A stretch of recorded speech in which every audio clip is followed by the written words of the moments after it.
Hey guys, welcome back to the channel. This is story about what if Naruto, Sasuke and Sakura find themselves back in time part 1. Before I start, please do support for more amazing content and comments for part 2.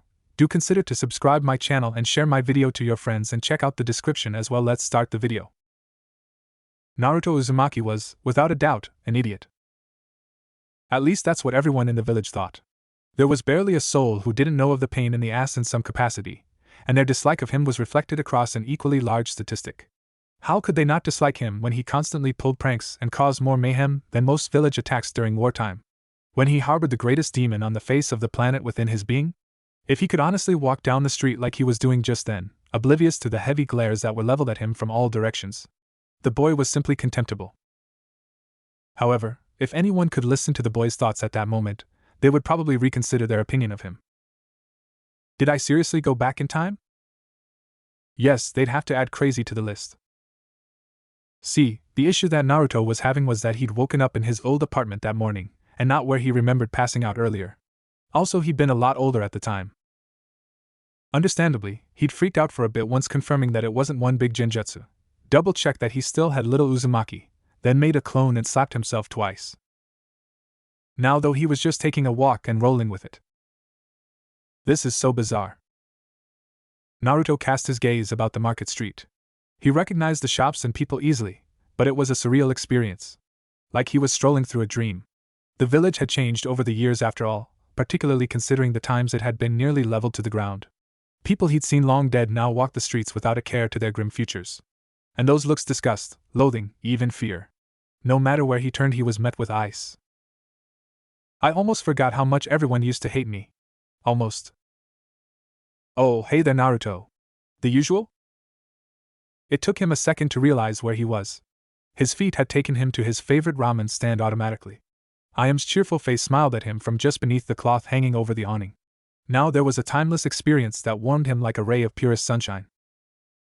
No money Nachan, he said with a rueful grin. A common occurrence, really. Especially with no kind of mission paid to help out yet. His monthly stipend only went so far after all. Next time then, she replied, shrugging. I'll make Dad give you a free bowl. Where is he? Naruto asked, curious. It wasn't often the old man left his stall. Just getting some stuff we're low on. The lunch rush will be starting soon. Two men entered the booth, sitting on the stools. Talk to you later. Waving at the already distracted girl, Naruto tensed his legs, seeming to vanish on the spot to any civilian that had been watching him. He similarly appeared on a nearby roof, wincing. Owl. He fell back into his behind, rubbing his ankles. Had he broken them? Surely they weren't just sore. Definitely a kid body, he grumbled, resigning himself to sitting there until they healed. He'd need to lay off his body until he knew he wouldn't break it to pieces. At least with Kurama it wouldn't take that long. Though thinking of. Naruto closed his eyes, lying back against the warm tiled roof. Within seconds he was in the sewer-like representation of the sealed space. What a mess, Naruto sighed, shin deep in water. The mass of tiny pipes that ran along the ceiling dripped at various places, unlike the far larger ones that he knew were completely empty. Kurama! There was no answer. Not that he'd expected one. Let's see left, right, left? Naruto wondered aloud, the only other sounds coming from his legs cutting through the water. As with being through the village, it had been just as long since he'd wandered through his sewer-themed headspace. Not like it mattered which way he went. Every path led to the same place, even the ones that technically should have him going endlessly in circles. Brat. There you are, said Naruto cheerily, finally emerging into the cavernous room that housed the fox. He remembered how often he'd find the fox laying down in boredom, a massive solitary eye being the only indication that he was even paying attention to the blonde. This time, however. How do you know that name? The QB was on his feet, towering over him with probably the most intimidating glare he'd ever felt from the sentient mass of chakra. That being said, the positively mind-numbing paralysis anyone likely would have felt as their bodies shut down in terror simply washed over the blonde like a gentle breeze. The stupidly cheerful grin he was returning completely unaffected. You told me, Fuzzbrain. I did not, was the furious response. The water surged outwards with the intensity of the roar. Naruto just rolled his eyes, walking past the seal paper and unconcernedly stepping through the wide bars of the cage. Within moments he'd been pinned to the ground with a massive hand. The water easily closed over his head, cutting off his air. Of course, this was putting aside the crushing pressure he was receiving to his entire body. Seconds later, he was lifted out of the water, high above the ground, now at eye level with the fox. The interesting thing was that he was completely dry. A weird effect for an equally weird space. You sealed your fate the moment you entered my cage, the QB told him, teeth displayed in a terrifyingly wide grin that easily took up his entire field of vision. Any last requests before I consume your pitiable mind and take control of your body? People you'd like me to spare when I reduce this hive of human waste to dust? The look on his face promised anything but mercy. Naruto spit out a mouthful of water. Do I really not seem any different to you than usual? Irrelevant. Your face is irrelevant. The QB stared at him in silence for a moment before speaking once more. Where did you learn that name? I said it already, you told me, Naruto said patiently, picking at his ear with the hand he'd managed to wiggle free. The QB growled but nothing further. How? At this, Naruto gave him a puzzled look. Years from now I think I went back in time? Like my mind did but not my body. Definitely not dreaming, already checked. Not a genjutsu either. And you're here, which pretty much rules everything else out anyway. Don't know what I'd do if you weren't, to be honest. Or if I were a girl. He shuddered at the thought. It was clear the QB had been caught off guard. Whatever he'd been expecting the boy to say, it certainly wasn't that.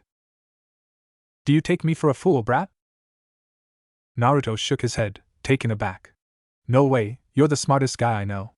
I mean, he couldn't help but send a grin at the fox despite the way its hand increased the pressure on him. You're like, way older than GG. You know a ton of stuff. Time travel is a fairy tale, the QB growled. At this, Naruto's expression became a bit stubborn. I still think it happened. Then prove it. If me knowing your name isn't good enough, then what can I say? The QB just held his glare, unaffected by the boy's words. Figure it out. For the first time, Naruto returned the glare with one of his own. Fine. Let me go and I will. The two stared in silence, the QB, eyes unreadable, Naruto, expression blank. They stayed like this for a minute before. Humph. With a grunt, the grip on Naruto's body slackened, allowing him to drop the considerable distance back to the ground. He landed easily on the top of the water, barely a ripple indicating anything had happened. Ouch, the ankles, Naruto whined, falling with a small splash onto his backside while he rubbed them. The QB merely let out a short breath, making Naruto's clothes flap. I'm waiting, brat. The boy frowned as he shot the fox a calculating look. Over the course of your life as the QB, you've intentionally saved the lives of 7 humans. Naruto paused, his expression curving into a small grin as he now leaned back on his hands. All young kids? For the first time, the QB looked away, as if the sheer ridiculousness of what the boy had said was beyond even acknowledging. What nonsense! You've hated humanity for a really long time, but I know a tiny part of you still likes them as well. Just the way your father raised you, Naruto added, more as an afterthought than anything. Really tiny part. It was with a thundering crash of displaced water that the QB dropped into a relaxed resting position, making Naruto cry out in alarm as a wave of water engulfed him momentarily, the force pushing him back out of the cage. Get out of here, brat. You've used up my patience for the day. Okay, I'll visit later then, Naruto replied easily, getting back to his feet. Though before I go. Under the peripheral gaze of the QB, Naruto put out his right hand, palm upwards, eyes closed in concentration. A few seconds later, his fingertips lit up with a violet-colored chakra, like each was a flame. Try not to make me go crazy, he said lightly, looking up through the bars. It would probably cause a huge problem.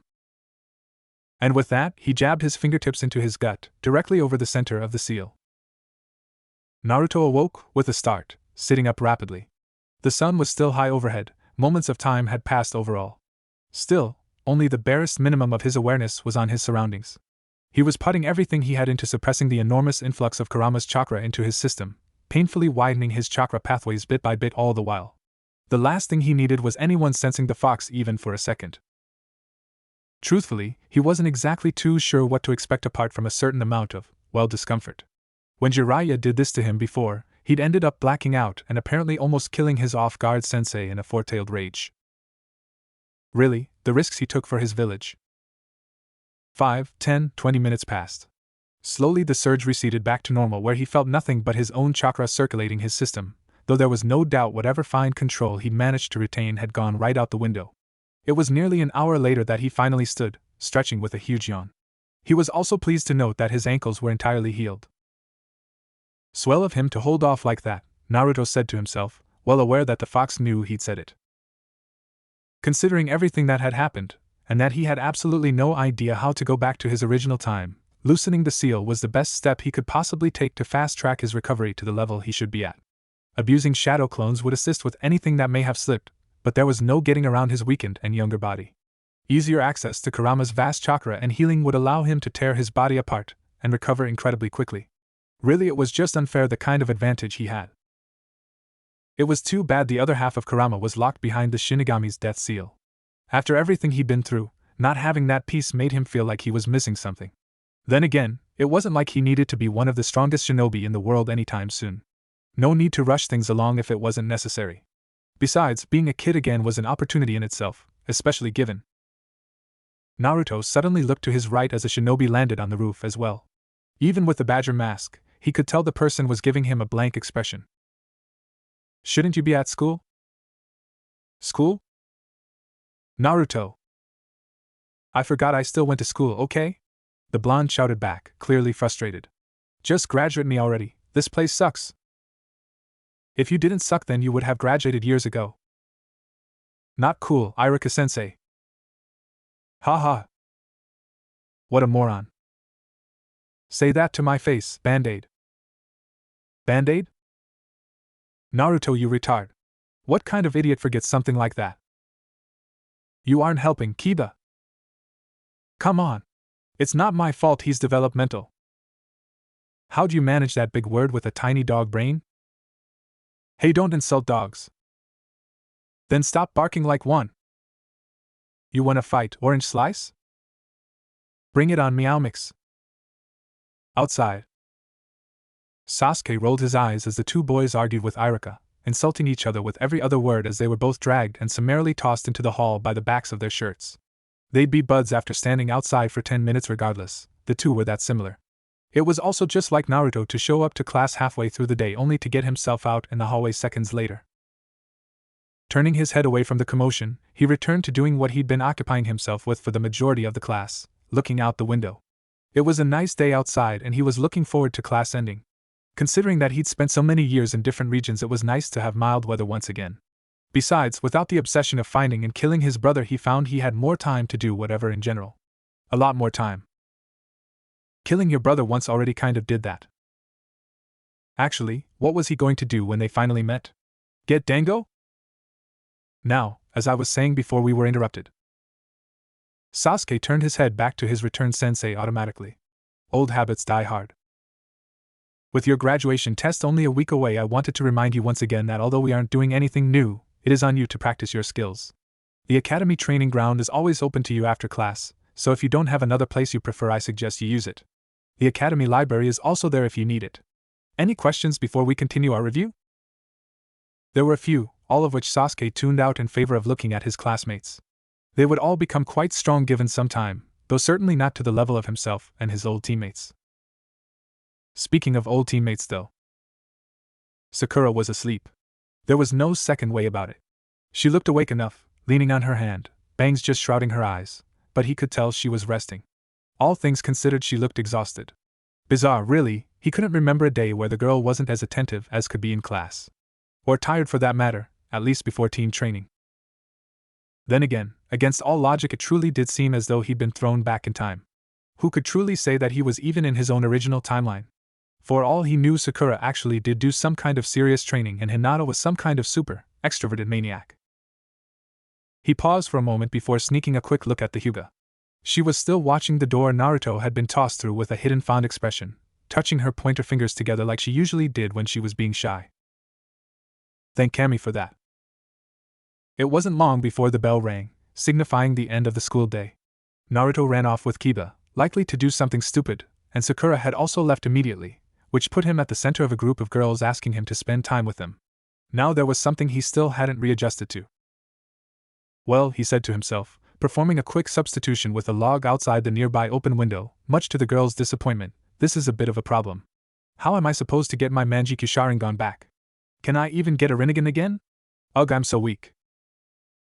And he sulked off, the picture of misery.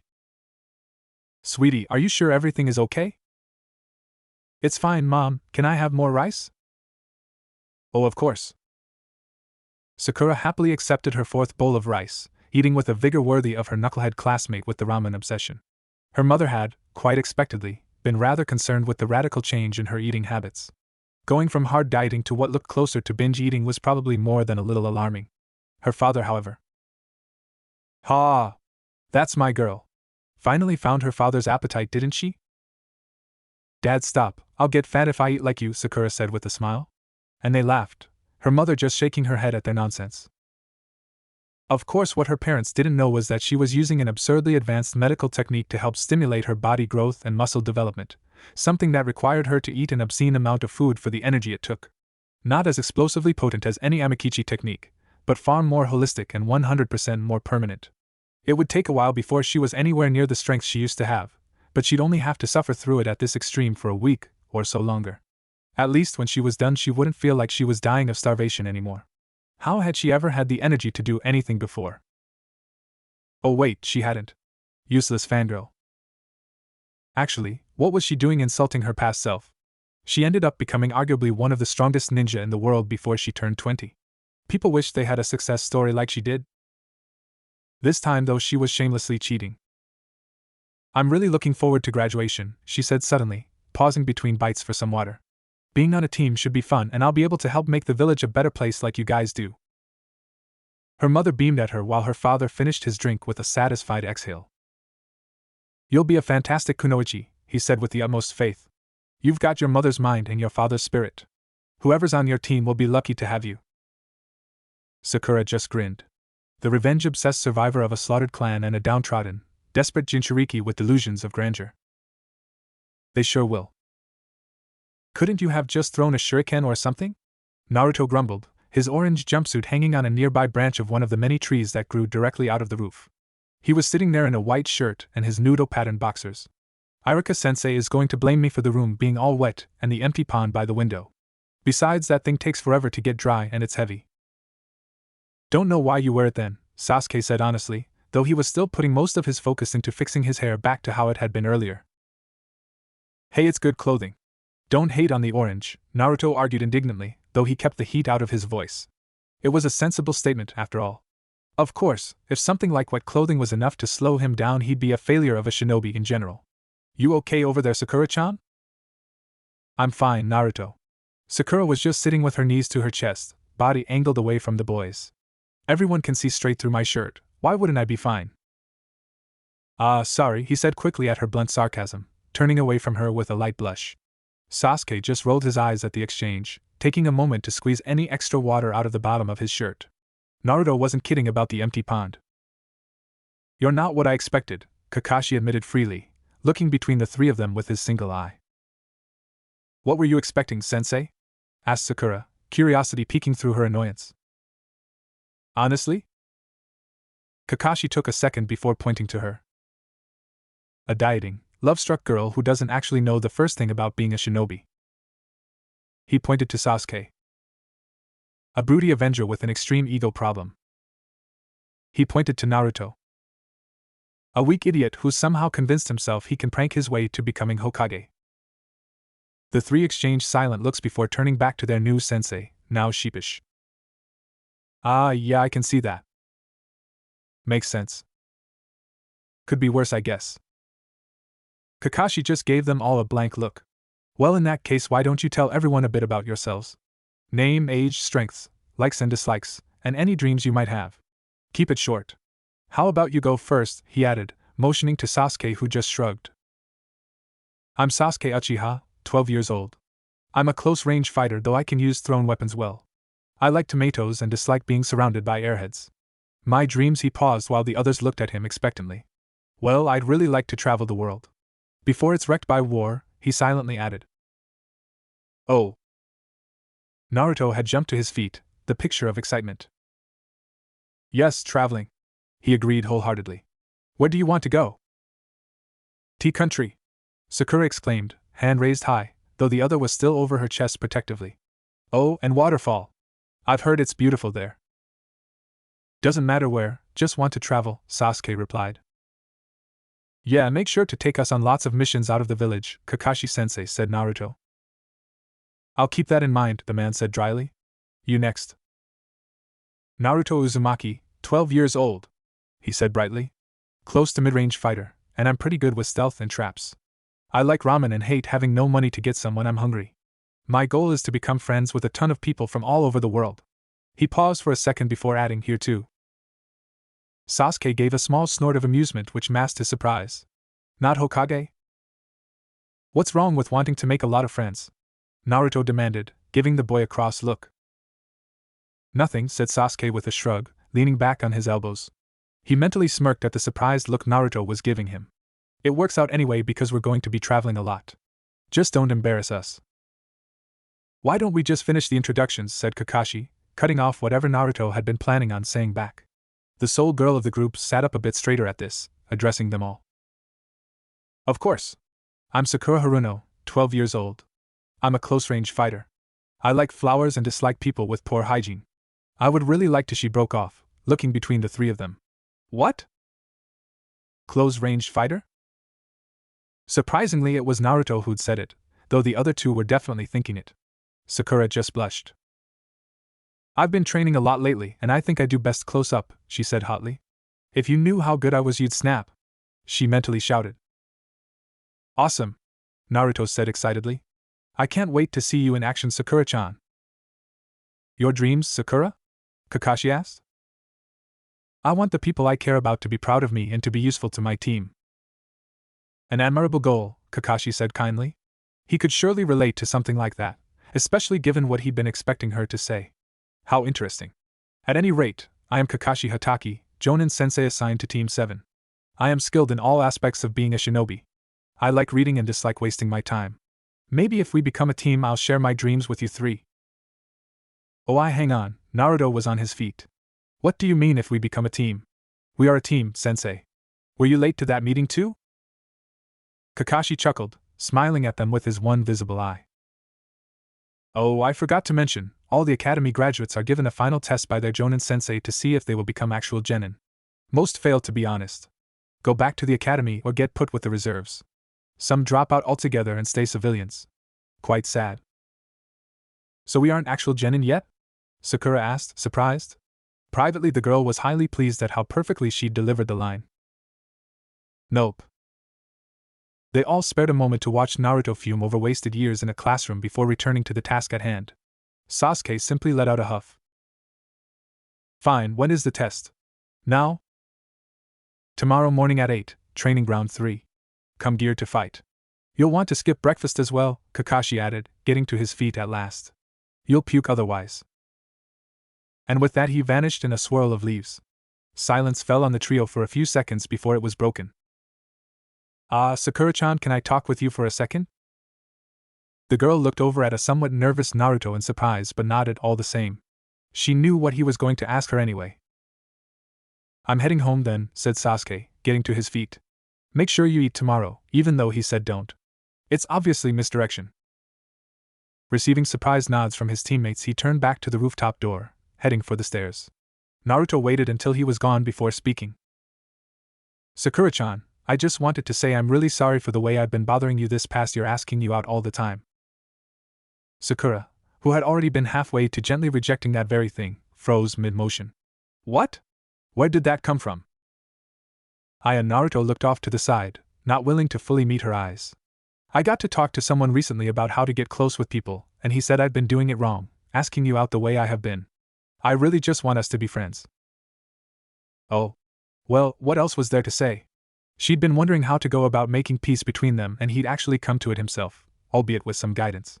She couldn't help but wonder who talked to him, considering how few adults there were in the entire village that actually wanted to help him. Especially now in his life. Well then, in that case, I'm sorry about how I've been treating you too.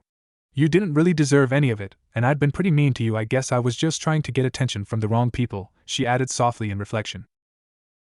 But Naruto was shaking his head, now beaming at her. No way, Sakura-chan, water under the bridge. Friends? He held out his hand, palm up. Sakura eyed it for a second before grinning, hitting it with her own in classic lo-fi style. Sure. We're teammates now after all. Ah, Sakura-chan, your shirt, Naruto said quickly, turning away, though he was still watching from the corner of his eyes. Sakura immediately turned around, arms crossed over her chest once again. Past or future, he's still a bit of a perv. Meanwhile, Sasuke took his ear away from the door and began to walk down the steps, finally heading home. Well, that had been entirely unexpected, if not extremely welcome. He certainly wasn't in his original timeline if things like this could happen. A small smile made its way onto his face, refusing to budge. Maybe this time travel thing wasn't so bad after all. Naruto let out a long breath as he finally closed the door to his apartment behind him. He could barely still believe that it had worked out so well. His apology, which had only been given to hopefully lower Sakura's dislike of him, had actually turned into her apologizing back and agreeing to be friends. She didn't even mention Sasuke once the entire day, something that was strange in itself, but that fact had given him the confidence to approach her. Am I really back in time? He wondered for the 100th time, sinking into the worn-out couch with a thump. It looked like everything was the way it used to be, hell, it felt like the way it used to be, but there were definitely differences. Sakura was nice? Sasuke didn't say his dream was to kill his brother, but the massacre still definitely happened, so what was different? Clearly it was something, but was that necessarily a bad thing? He seemed much more level-headed in general now. Sasuke's obsession with vengeance had driven them all apart. Perhaps even caused events to end as they did. This time though, if he were able to keep the team together. Naruto quickly shook his head, stamping down on the feeling. The sheer amount of hope that had risen within him just then was simply intense to experience. He was still so torn about being young again. True, none of the bad things had happened yet, but everything he'd worked for and achieved had also been undone. All the people he'd become close to, none of them cared about him anymore. Not even Tsunade. It was bittersweet at best. Still, it didn't change the fact that his reality was a replay of his past. No matter what happened, he would deal with things as they came. Better to focus on more present issues. Like the fact that he was getting embarrassed over seeing through Sakura's soaked shirt. What the heck? Just the thought was getting him red-faced again. Maybe as an actual 12-year-old he'd have been embarrassed, but he was a bit more than twice that in actuality. Thinking on it though. I've been acting pretty immature, he said aloud, frowning at the ceiling. Did the kid me just not go away? Am I both? Well, this sucks. The Hokage is ready to see you, Hataki-san. Thanks, Tenri-chan, the Jonin said with a nice smile, heading down the hall to the Hokage's office. Kakashi, I take it you finally met with your team? Hiruzen Sarutobi gave him a knowing smile as he took a pull on his pipe. The papers that covered his desk were forgotten as he focused on his guest. If they are anything like my old kids, I'd imagine they'll be quite the handful. I was reading the final academy reports earlier, always interesting to see what there is to say about our star rookies. Kakashi took the seat opposite the Hokage's desk with a small exhale. I read them as well. Did you know that Sasuke wants to travel? He asked blandly. That was his dream. To see the world, apparently. Didn't matter where, just wants to travel. Sakura wants to make the people she cares about proud of her, and Naruto wants to become friends with people from all over. He seemed pretty excited at the prospect. The Hokage slowly took his pipe from his mouth, placing it lightly on the desk. What? When I went to pick them up, they were all knocked out too. It was cute to see them asleep like that. Got a picture, he added, holding up 2 fingers in a V shape. Before I hit them with the water jutsu anyway. Gold star reactions. So their profiles were more than a little inaccurate, if what I've seen is true, Kakashi finished with a shrug. I'm actually curious to see how they do tomorrow, he continued with a smile. They seem like a friendly group. You don't say, Hiruzen chuckled, glancing over at the portrait of his predecessor at the side of the room. It wasn't often that the academy profiles were wrong, but it had happened before. Particularly with more notable shinobi. How interesting. Maybe I'll watch as well. Good morning, Kakashi-sensei, said Sakura politely as the man finally drew close to the 3 soon-to-be genin. Sakura, Sasuke interrupted, tapping his wrist. Oh, you're right. Good afternoon, sensei. Hey everyone, sorry I'm late, the Jonin said easily, looking between them. I got lost on the road of life. It's a nice day, Sakura agreed, looking up at the clear blue sky. Indeed, it had been a while since she'd relaxed under the warm sun without a care, her village at relative peace with the world. I see, did you all eat? Just finished lunch actually, said Naruto, pointing to a couple takeout bags by the nearby tree. Want some? We have a little left over. I ate on the way, Kakashi replied, completely unsurprised they hadn't been tricked by his light scare tactic. I've been thinking about what you all said yesterday, and I've decided to modify the original test I was going to give you. How so? Asked Sasuke. Indeed, all three looked very curious at the news. Had they possibly heard about his test before this? If so, then he definitely made the right decision. Well, instead of making you fight each other to get some bells from me, I think I'll just have you get a single one instead. A half-hour time limit sounds good. He dangled the single bell on a string before their eyes. It gave off a minuscule jingle. However, Kakashi pushed his forehead protector up to reveal a fully matured Sharingan spinning expectantly. It'll be harder. Silence. Then. Isn't that one of your eye things? Naruto asked Sasuke, turning away from his sensei. The Uchiha actually blinked in surprise. He always thought Naruto hadn't known about the Sharingan initially. How do you know about that? He demanded, the statement not entirely forced. Naruto, however, scratched the back of his head sheepishly. The KMP caught me a lot when I first started doing pranks, he admitted. Their eyes were like that sometimes. Is Kakashi-sensei part of your clan? I thought you know. HN Sharingan Kakashi has always been a popular topic with the Uchiha, Sasuke said with a nod, adding after a moment, back when they were all still alive, that is. And no, he isn't. You don't say, said Kakashi with a smile, though they all knew he was humoring them. You're one of the top ninja in the entire village, taught by the fourth Hokage himself, Sasuke responded, as if that explained everything. Well, to be honest, it pretty much did. From an outside perspective, the three genin had hit the proverbial jackpot on senseis. Really? Naruto gave Kakashi an odd look. He bumped past Sasuke to get closer, giving the white-haired Jonin a wide-eyed look. That's so cool. He was a very good sensei, Kakashi said after a moment, eyes lingering on Naruto. And a good mentor. I was lucky to have him. I'm so psyched! Naruto exclaimed, practically bouncing with energy. He was looking quite eager to begin. Sensei, can we start? Whenever you'd like, Kakashi said with a shrug, glancing over at Sakura. The girl was watching them with uncertainty but still ready to move. Okay. At that, the boy dropped into a seated position, giving Kakashi a momentary view of Sasuke with his hands in a tiger seal. It was only for an instant though, because he was immediately engulfed in an enormous fireball. Naruto, seemingly unconcerned by the proximity of the flames directly above his head, was laughing. Ha ha ha, tricked him, he said happily. Sasuke just huffed, cutting off the jutsu and looking around. Of course we didn't, dope, he escaped. Indeed, there was a blackened log where Kakashi had been seconds before. Oh come on, that was perfect timing, Naruto said grumpily. Okay, he hadn't expected it to work at all, but he was still annoyed a bit. Sasuke had caught on to his plan instantly, and carried it through easily. Their sensei, of course, was long gone. Even now he couldn't detect the guy. Kakashi really was one of the top ninja around. So what's the plan? Sakura said quickly, coming over to the other two. True, they just pulled off a nice combo, but if they didn't want to work together. I wasn't kidding about what I just said. Sasuke gave each of them a serious look. Father talked about him all the time. Our sensei is one of the strongest ninja in the entire village. He's been a possible Hokage candidate for years. Unless we work together, we just don't stand a chance. Especially with his Sharingan out. At least not without being found out, the three all unknowingly thought at the same time. If there's anything you've been holding back from the academy, now's the time to say so. Damn sensei, Sasuke thought in annoyance. Why couldn't he have just kept the regular test? What caused the change? That small meeting the day before? Had that really been enough? I can do this. There was a puff of smoke and suddenly there was another Naruto standing with them. Hey, he said, waving at them. I thought you were bad at Bunshin, Sakura said in a very convincing confusion. It helped that she'd been expecting at least a dozen of them at once as opposed to one. Naruto's chakra control was simply abysmal. He'd probably gotten lucky for once.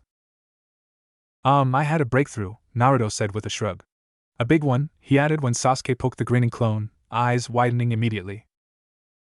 How about you? Sasuke asked Sakura. Unknown to the other two boys, Sakura was going through quite the inner dilemma.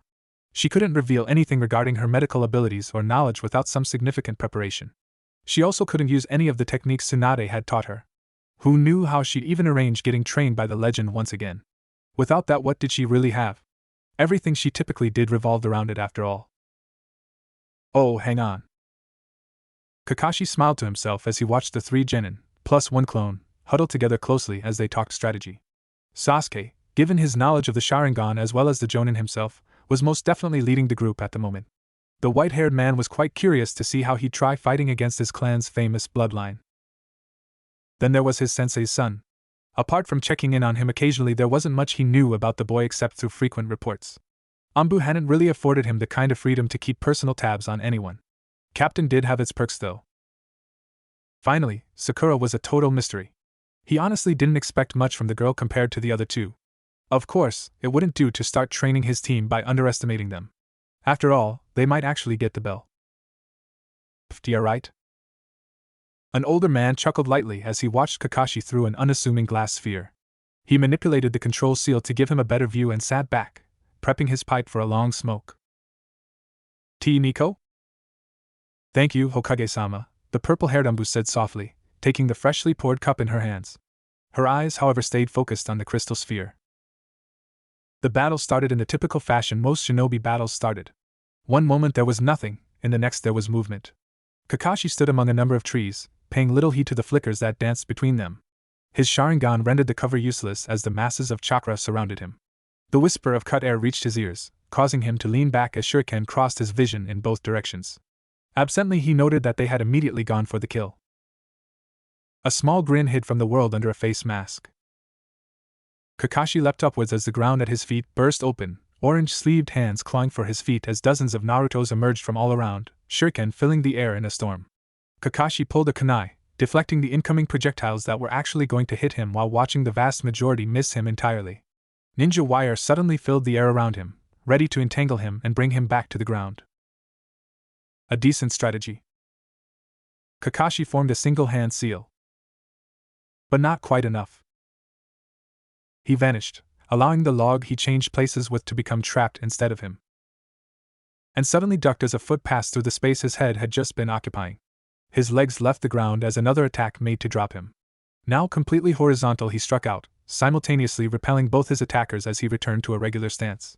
Both Sasuke and Naruto slid back, having guarded against the hits with their crossed arms, but were moving forward again nearly instantly, having been helped each by another Naruto clone. How many of those things could the boy make? Deciding to test the boy's taijutsu skills, Kakashi engaged them at the upper levels of a typical genin, only to quickly accelerate into chunin territory. Perhaps individually they were manageable, but the two worked incredibly well together, covering each other when he tried to sneak in extra hits and setting one another up for follow-up strikes. If he were even an average chunin, he likely would have eventually fallen to their combo. Without the Sharingan, obviously. Using it just made everything absolutely hopeless for the lot of them. I should go find Sakura. I wonder what she is up to. The thought crossed his mind innocuously, and he moved with a burst of speed neither boy could keep up with. A devastating kick to the chest sent Naruto bodily from their current battlefield, while the second kick had Sasuke joining him, though not before another immense blast of flame raced back to cook the Jonin alive. Kakashi disappeared in a shunshin, now standing above the area against a tree, scanning the masses of chakra below for the one he'd identified as Sakura before their battle had even begun. Found you. The girl was actually quite a distance away, hiding at the edge of a clearing he'd scouted earlier. Within seconds he was upon her, aiming a strike at her unprotected back. Instead of hitting the off-guard girl though, he connected with a suddenly appearing Naruto, sending them both rolling into the clearing but saving her from the hit. Of course, Kakashi wasn't to be denied. Two kunai buried themselves in the ground at Naruto's feet, hissing for a split second before the explosive tags on them detonated with force. Sakura was knocked into the air and hit the ground hard, though pushed herself to her feet despite the damage. Naruto, who had once again taken the brunt of the explosion, was gone. He had been a clone. Almost at once, 8 more Naruto clones joined her from the trees. Stay back, Sakura-chan, I've got this, one of them said confidently. Not even waiting for a response, they all charged. Kakashi almost smiled under his mask as the 8 dashed in to meet their doom. There was no way Sasuke hadn't warned them about facing his Sharingan head-on. Had the frustration of nothing working finally gotten to his head? With what could almost be called precognition, Kakashi strolled through the 8, never taking a single hit, while expending minimal effort to end each clone. Within 4 seconds they had all been dispatched. Suddenly he flashed back 5 feet as both Sasuke and what was likely the original Naruto crashed into the spot he'd just been standing in. He had to give it to them, they didn't back down for anything. Now though. Leaf Village Secret Technique. His hands separated into 2 half-tiger seals. 2,000 years of pain. And that was the end of them. While Naruto and Sasuke both crashed into the ground in the distance to recover, Kakashi finally faced off with the third member of the group. She was a little worse for wear, her clothes were singed in places and outright missing in others, but apart from a light blow to her modesty she looked well enough. I hope you don't think it'll be any easier if it's just me, even if I'm already hurt, Sakura said with a huff, already in a stance that immediately reminded him of the Hyuga's gentle fist. The buildup of chakra in her hands was also quite clear. Was she actually going to try to copy her classmate? I think I do best up close. How interesting. A tensing of her legs was all the warning he had before Sakura was within his guard. Fast. His arm came up to block her open palm, causing the chakra she'd gathered to splash out and dissipate, doing nothing. He blocked 4 more strikes like this before Sakura withdrew, circling around his right as she threw a series of shuriken he rapidly deflected with a drawn kunai. He watched them fall in a very slow motion, his Sharingan spinning as it drained his chakra at a light and steady rate. Sakura veered to the side as the shuriken she'd thrown came speeding back at her, using the chakra in her hand to sharply angle herself back at the Jonin for another chakra-infused salvo. Still the attack was blocked effortlessly, and after a dozen or so strikes she retreated, rejoining her partially recovered squad. "Che, a lot harder than it looks," she grumbled, glancing at the boys. "You two okay?" "We'll live," Naruto said with a wince. 2 lifetimes of that attack was too many. This guy is crazy, he doesn't have any openings. Everyone has openings. I told you it's the Sharingan, we're moving in slow motion to him, Sasuke said, also doing his best to wipe the last few seconds of his life from his mind. The only hits we're even landing are because he wants to block them. Don't stop now, your time's almost up, Kakashi said with a cheerful smile. If he doesn't have any openings we'll just have to make some, Sasuke said with a scowl. One more time, give him everything you've got. It's all or nothing. Again the 3 dashed in at multiple angles, Sasuke opting for a dual-wield style with 2 kunai, Naruto with a single, and Sakura again with chakra in her hands. Still holding the kunai of his own, Kakashi wove through the 3, blocking the attacks he couldn't easily dodge and striking back with pinpoint precision. Barely 2 seconds went by without one of the 3 being knocked from the melee, but they always recovered quickly and rejoined the fray. I have to wonder why you 3 hid your skills in the academy, Kakashi mused aloud as he ducked low beneath a sweeping kick from Sasuke while simultaneously parrying an attack from Sakura to the side. His hand darted up to grab Sasuke's still extended leg and used his superior strength to throw him into an oncoming Naruto. Anyone want to explain? Being subtle has its uses, Sakura said briefly, lunging forward suddenly. Kakashi sidestepped her by just enough so that her hand almost touched the bell at his waist. He really did enjoy giving them the illusion it was just out of their reach. He then helped her along into the dirt with a kick at her back. In combat as well, he smiled back at her, turning away when he saw that she wasn't getting up. It looked as if her stamina had finally given out. About time too, even just minimally using his Sharingan for half an hour was draining. Are you two done as well? He called over to the boys who were untangling themselves. You've got about 2 minutes left so you can still try to not fail. I don't know. Sasuke finally pushed Naruto off of him and stood up, dusting himself off. What do you think, Sakura? It was then that he realized something was wrong. Kakashi's eyes darted to his waist where the bell that was dangling peacefully suddenly melted away as he cleared his body of the genjutsu he'd been unknowingly placed under. Continuing to turn his head, he saw Sakura get to her feet. Haha, score! Sakura held up 2 fingers in victory, a beaming smile on her face as she presented the bell. Kakashi, who had frozen at the sight, suddenly chuckled and pulled his headband back over his Sharingan. Ma, you actually got me. Meanwhile, on the other side of the village, the Hokage was chuckling as he watched the scene through his glass orb. Though Nico's face was still masked, he could tell she was giving the scene a shocked expression. It was indeed exactly as Kakashi had said. Team 7, and they were a true Team 7, was an exciting bunch. He was proud of all of them, not only for their exceptional skill and ability to work together flawlessly, but for seeming to have accepted one another as comrades.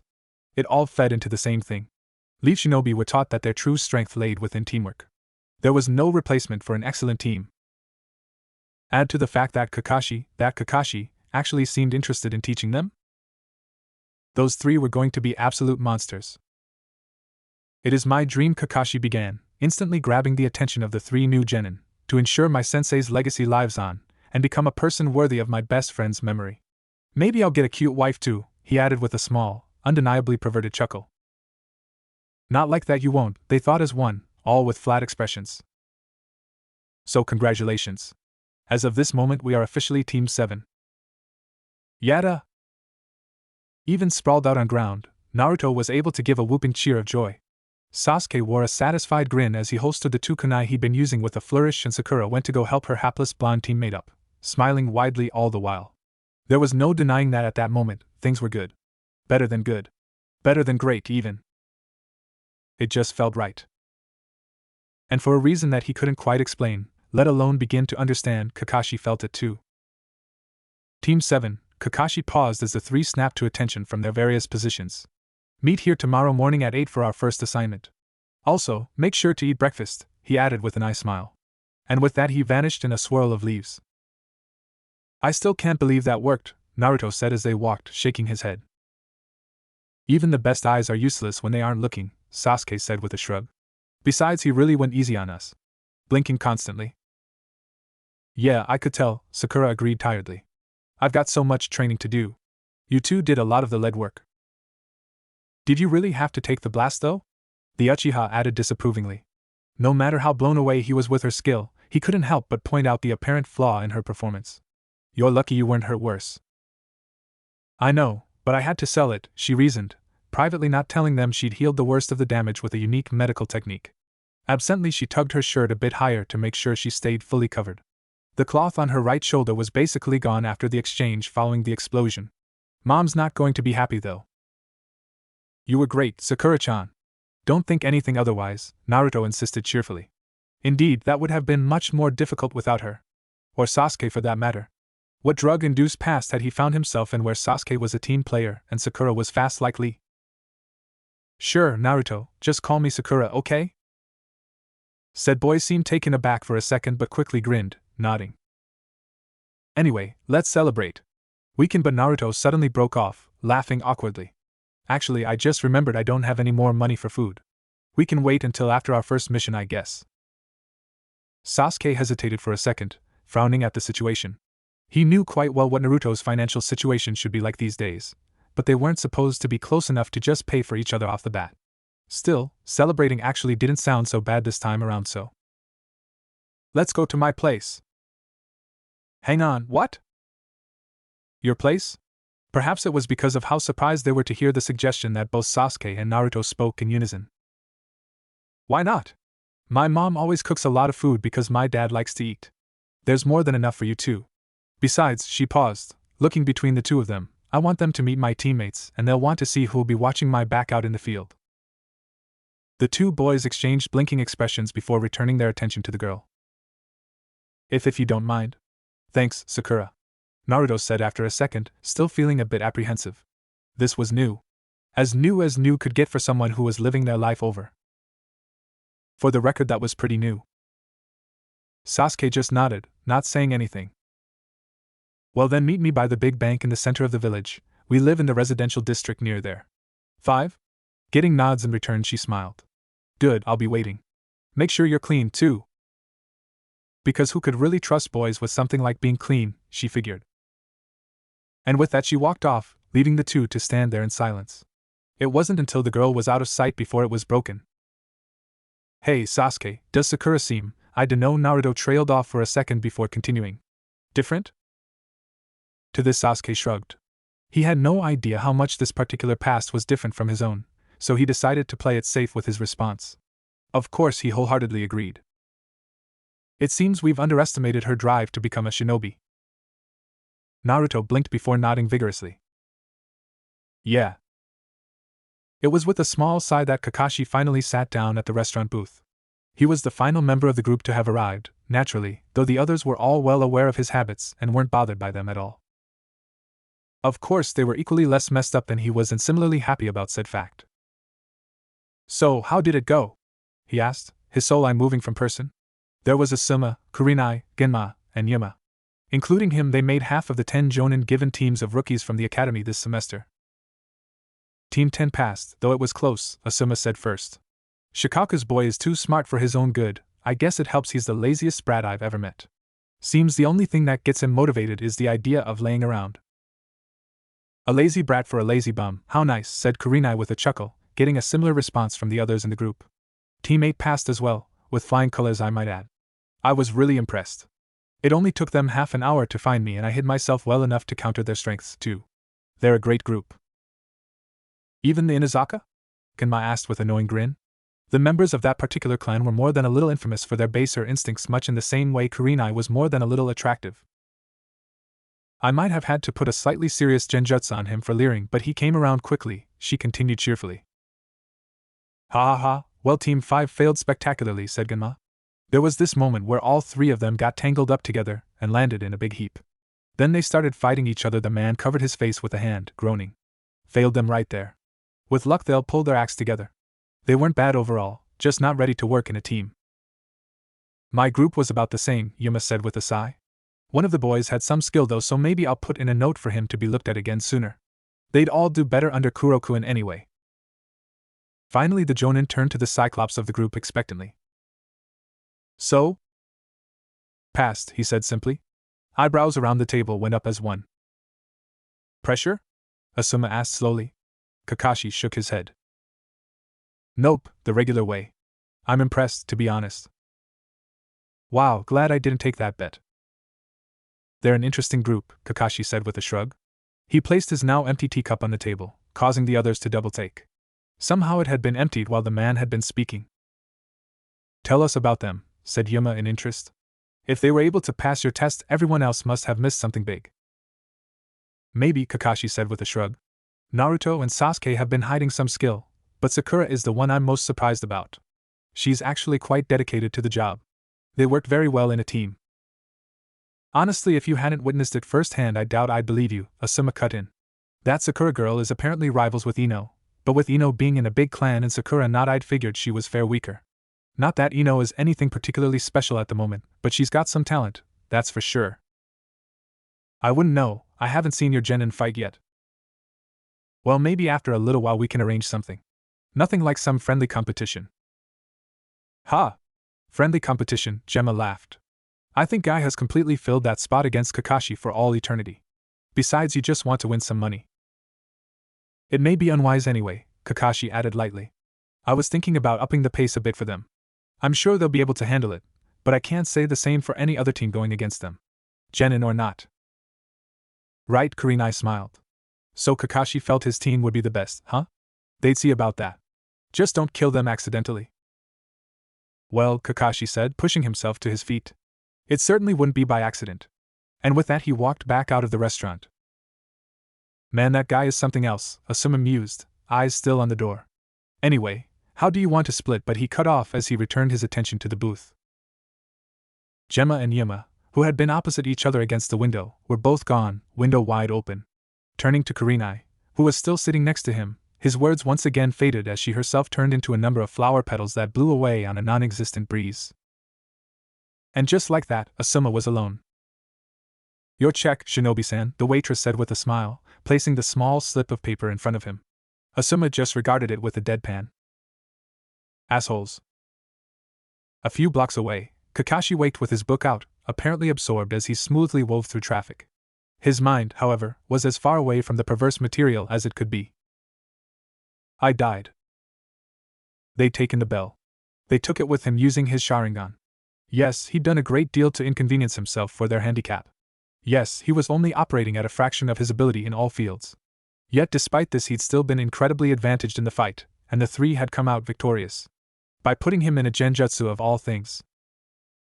When was the last time he'd fallen for such an attack from anyone less than someone of Kurenai's ability, a woman whose ability was often spoken in the same sentence with that of Itachi Uchiha? This, as well as the rest of the fight, told him two things. Firstly, he needed to get his fat ass back in shape. Second, he had a damn strong team. They could probably pass the Chunin exam right now. Where did he even begin when it came to analyzing them? Well, perhaps he should begin with the sole girl on the team, blowing away his expectations and being the key to their plan to get the bell from him. Her taijutsu was textbook solid, nothing to write home about but certainly not poor by any standard. More than that, her speed was alarmingly high for her stature. She didn't have the pure muscle mass built up like her teammates, so she relied on something much more impressive. Impeccable chakra control. Yes, she likely didn't have much in the way of reserves, but she used what she had with a precision found in few.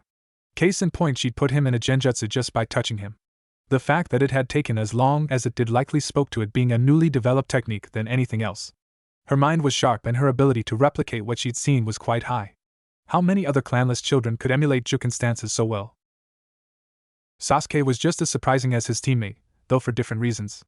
Kakashi very much doubted the academy had produced a more talented genin in years, but Sasuke pulled ahead in ways his year mates wouldn't see until at least making Chunin. Everything about his skills spoke to a practiced sharpness of an unparalleled level. This went double for his intellect. The strategies Sasuke used to keep him on his toes and distracted from his allies were effective and flexible. He also moved like someone who had trained with a sword, though he didn't carry one. A secret then? Finally, there was Naruto. Shadow clone technique? Where the hell had he learned that?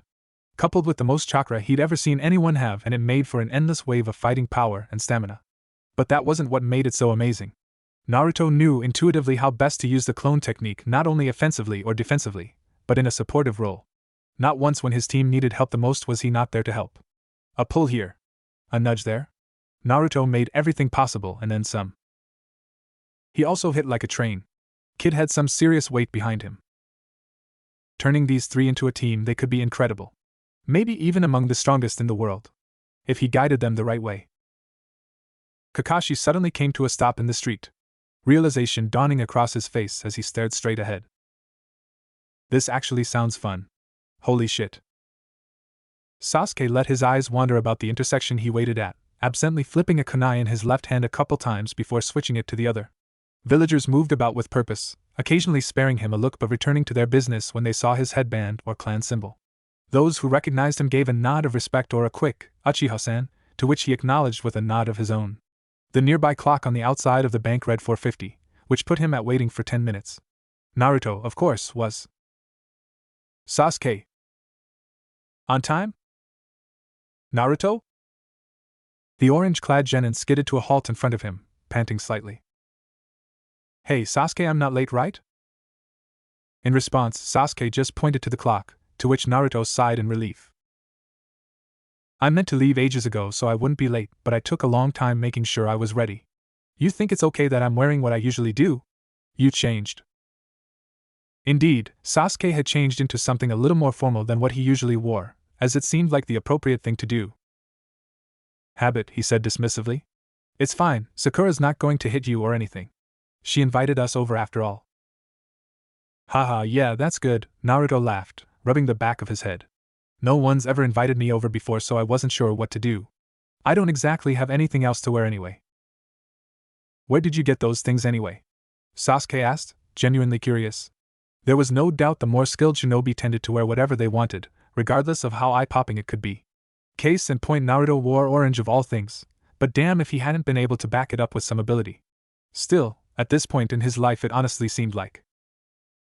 The person in charge of keeping an eye on me after I left the orphanage got me a bunch of them a little after I started the academy.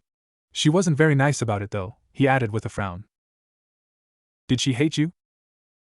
The blunt question made the blonde wince, eyes ducking low before coming back up to meet a level gaze from Sasuke. Whether it was the complete lack of judgment, or even a bit of understanding Naruto saw in his eyes, neither could tell, but he did not drop his gaze again. Yeah? He scratched the back of his head uncomfortably. It took me a while, but I guess she was probably hoping I'll get myself killed on a mission. Pfft. It's not funny, Naruto said angrily. He stopped though when Sasuke just held up a hand.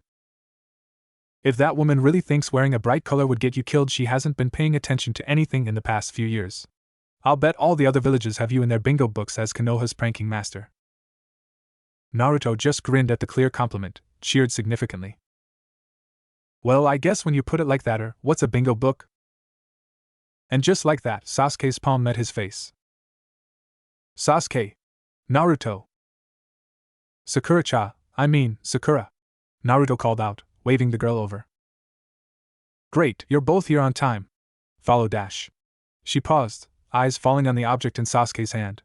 Why do you have a kunai? I. Sasuke was genuinely caught off guard as he looked down at the weapon. Why had he brought it? I got it, Naruto said quickly, making a familiar hand seal. At once another Naruto popped into existence, and took the thing, running off with a wave. He'll drop it off at your place. Right, thanks. He was still looking at the now empty hand in small wonder. When was the last time he'd gone anywhere without a weapon? When was the last time he felt he could go somewhere without a weapon? Somewhere safe? Weird. That's a pretty useful jutsu, Sasuke said as they walked. You said it, Naruto agreed. I still don't know why it was in the Hokage's scroll. If everyone knew it, the village would be unstoppable.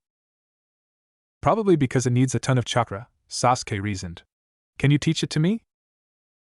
Sure, I can try. Is that safe though? Sakura warned. She didn't want her friend dying after all. If you tried to use a jutsu that you don't have the chakra for, it'll fail at best. At worst, you could die from chakra exhaustion. As Sasuke wasn't too sure what to say. He could probably use the jutsu, but he didn't want to push it, so why don't we just run it by Kakashi-sensei? He probably knows it anyway. That sounds like a good idea, Sakura said, relieved. Anyway, we're here. Let me just go inside really quickly and I'll be right back. The home was quaint and tucked away between two other residential buildings. As Sakura disappeared, Naruto suddenly turned to Sasuke. Done, I left it in the back with some shuriken you had laying around. That works, hang on, how do you know that? Sasuke asked, giving him an odd look. Internally, though, he was fist-pumping at the opportunity his friend had handed him. The sooner Naruto realized the trick with shadow clones, the better. What do you mean, I just dropped it there? Naruto gave him the most befuddled look he could muster, while doing his best not to give himself away. He needed to be really careful about his knowledge or things could get dicey. That's really weird, he finally said. Let's talk about it later though, I need to focus. And he did. Even though he'd lived years beyond this time, he couldn't understate how important this was to him. It was ironic that after everything he'd faced, getting invited to a friend's home was making him 1,000 times more nervous. What if they hated him for the QB? What if he did something wrong that messed everything up? Sakura actually liked him this time? Sasuke was cool too. He didn't want to lose that. Sasuke, you've been to people's homes before, right? He nodded, watching Naruto carefully. The genin looked quite nervous. Understandable, considering the way pretty much every adult in the village treated him. What am I supposed to do? I don't want to be rude. Unfortunately, he didn't know what would happen here either. Just say thank you for their hospitality and don't do anything extra, Sasuke said after a second. Oh, make sure you put your shoes with the others just inside the door. And when you sit, he paused as Naruto's eyes kept getting wider. Instead, he moved closer and lowered his voice. Relax and just follow my lead. If anything happens, I'll help you out, okay? Yeah, thanks. The front door suddenly slid open, showing Sakura in a much more casual home outfit that had both boys blinking. Come on in.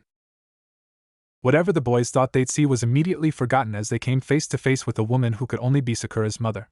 The welcoming smile faltered as her eyes moved from black to blonde. Hi, I'm Naruto Uzumaki, one of Sakura's teammates. Nice to meet you, Naruto blurted out, eyes hitting the floor as his gaze dropped. He'd nearly lost his steam at the surprised look the woman gave him when she realized who he was. And I'm Sasuke Uchiha, Sakura's other teammate.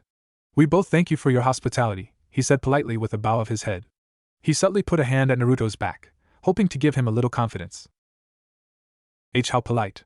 Sakura's mother was clearly caught off guard at seeing Naruto, but to her credit she took it in stride. Welcome to my home. I'm Sakura's mother, Mabuki Haruno. Please come in. As she turned to lead them further in, Sasuke quickly followed with Naruto close behind. No one saw the worried look on Sakura's face. It felt like a punch to the gut, honestly. She remembered as a little girl being told by her parents not to play with Naruto, but they always cited his being a troublemaker and that he was constantly getting caught up with the campy. It made sense, and as years with him in her class went on, she'd fed into the opinions of her peers all too easily. And yet she couldn't help but give her mother the benefit of the doubt. Like her father, she was a ninja of the village, and knew the importance of teams. Sakura herself had already spoken highly of her team, though not by name. In setting this up, she'd created a scenario to show that her parents were good people, who wouldn't judge Naruto because of the QB. Would they really give him a chance? Kizashi Haruno was not who the boys had been expecting.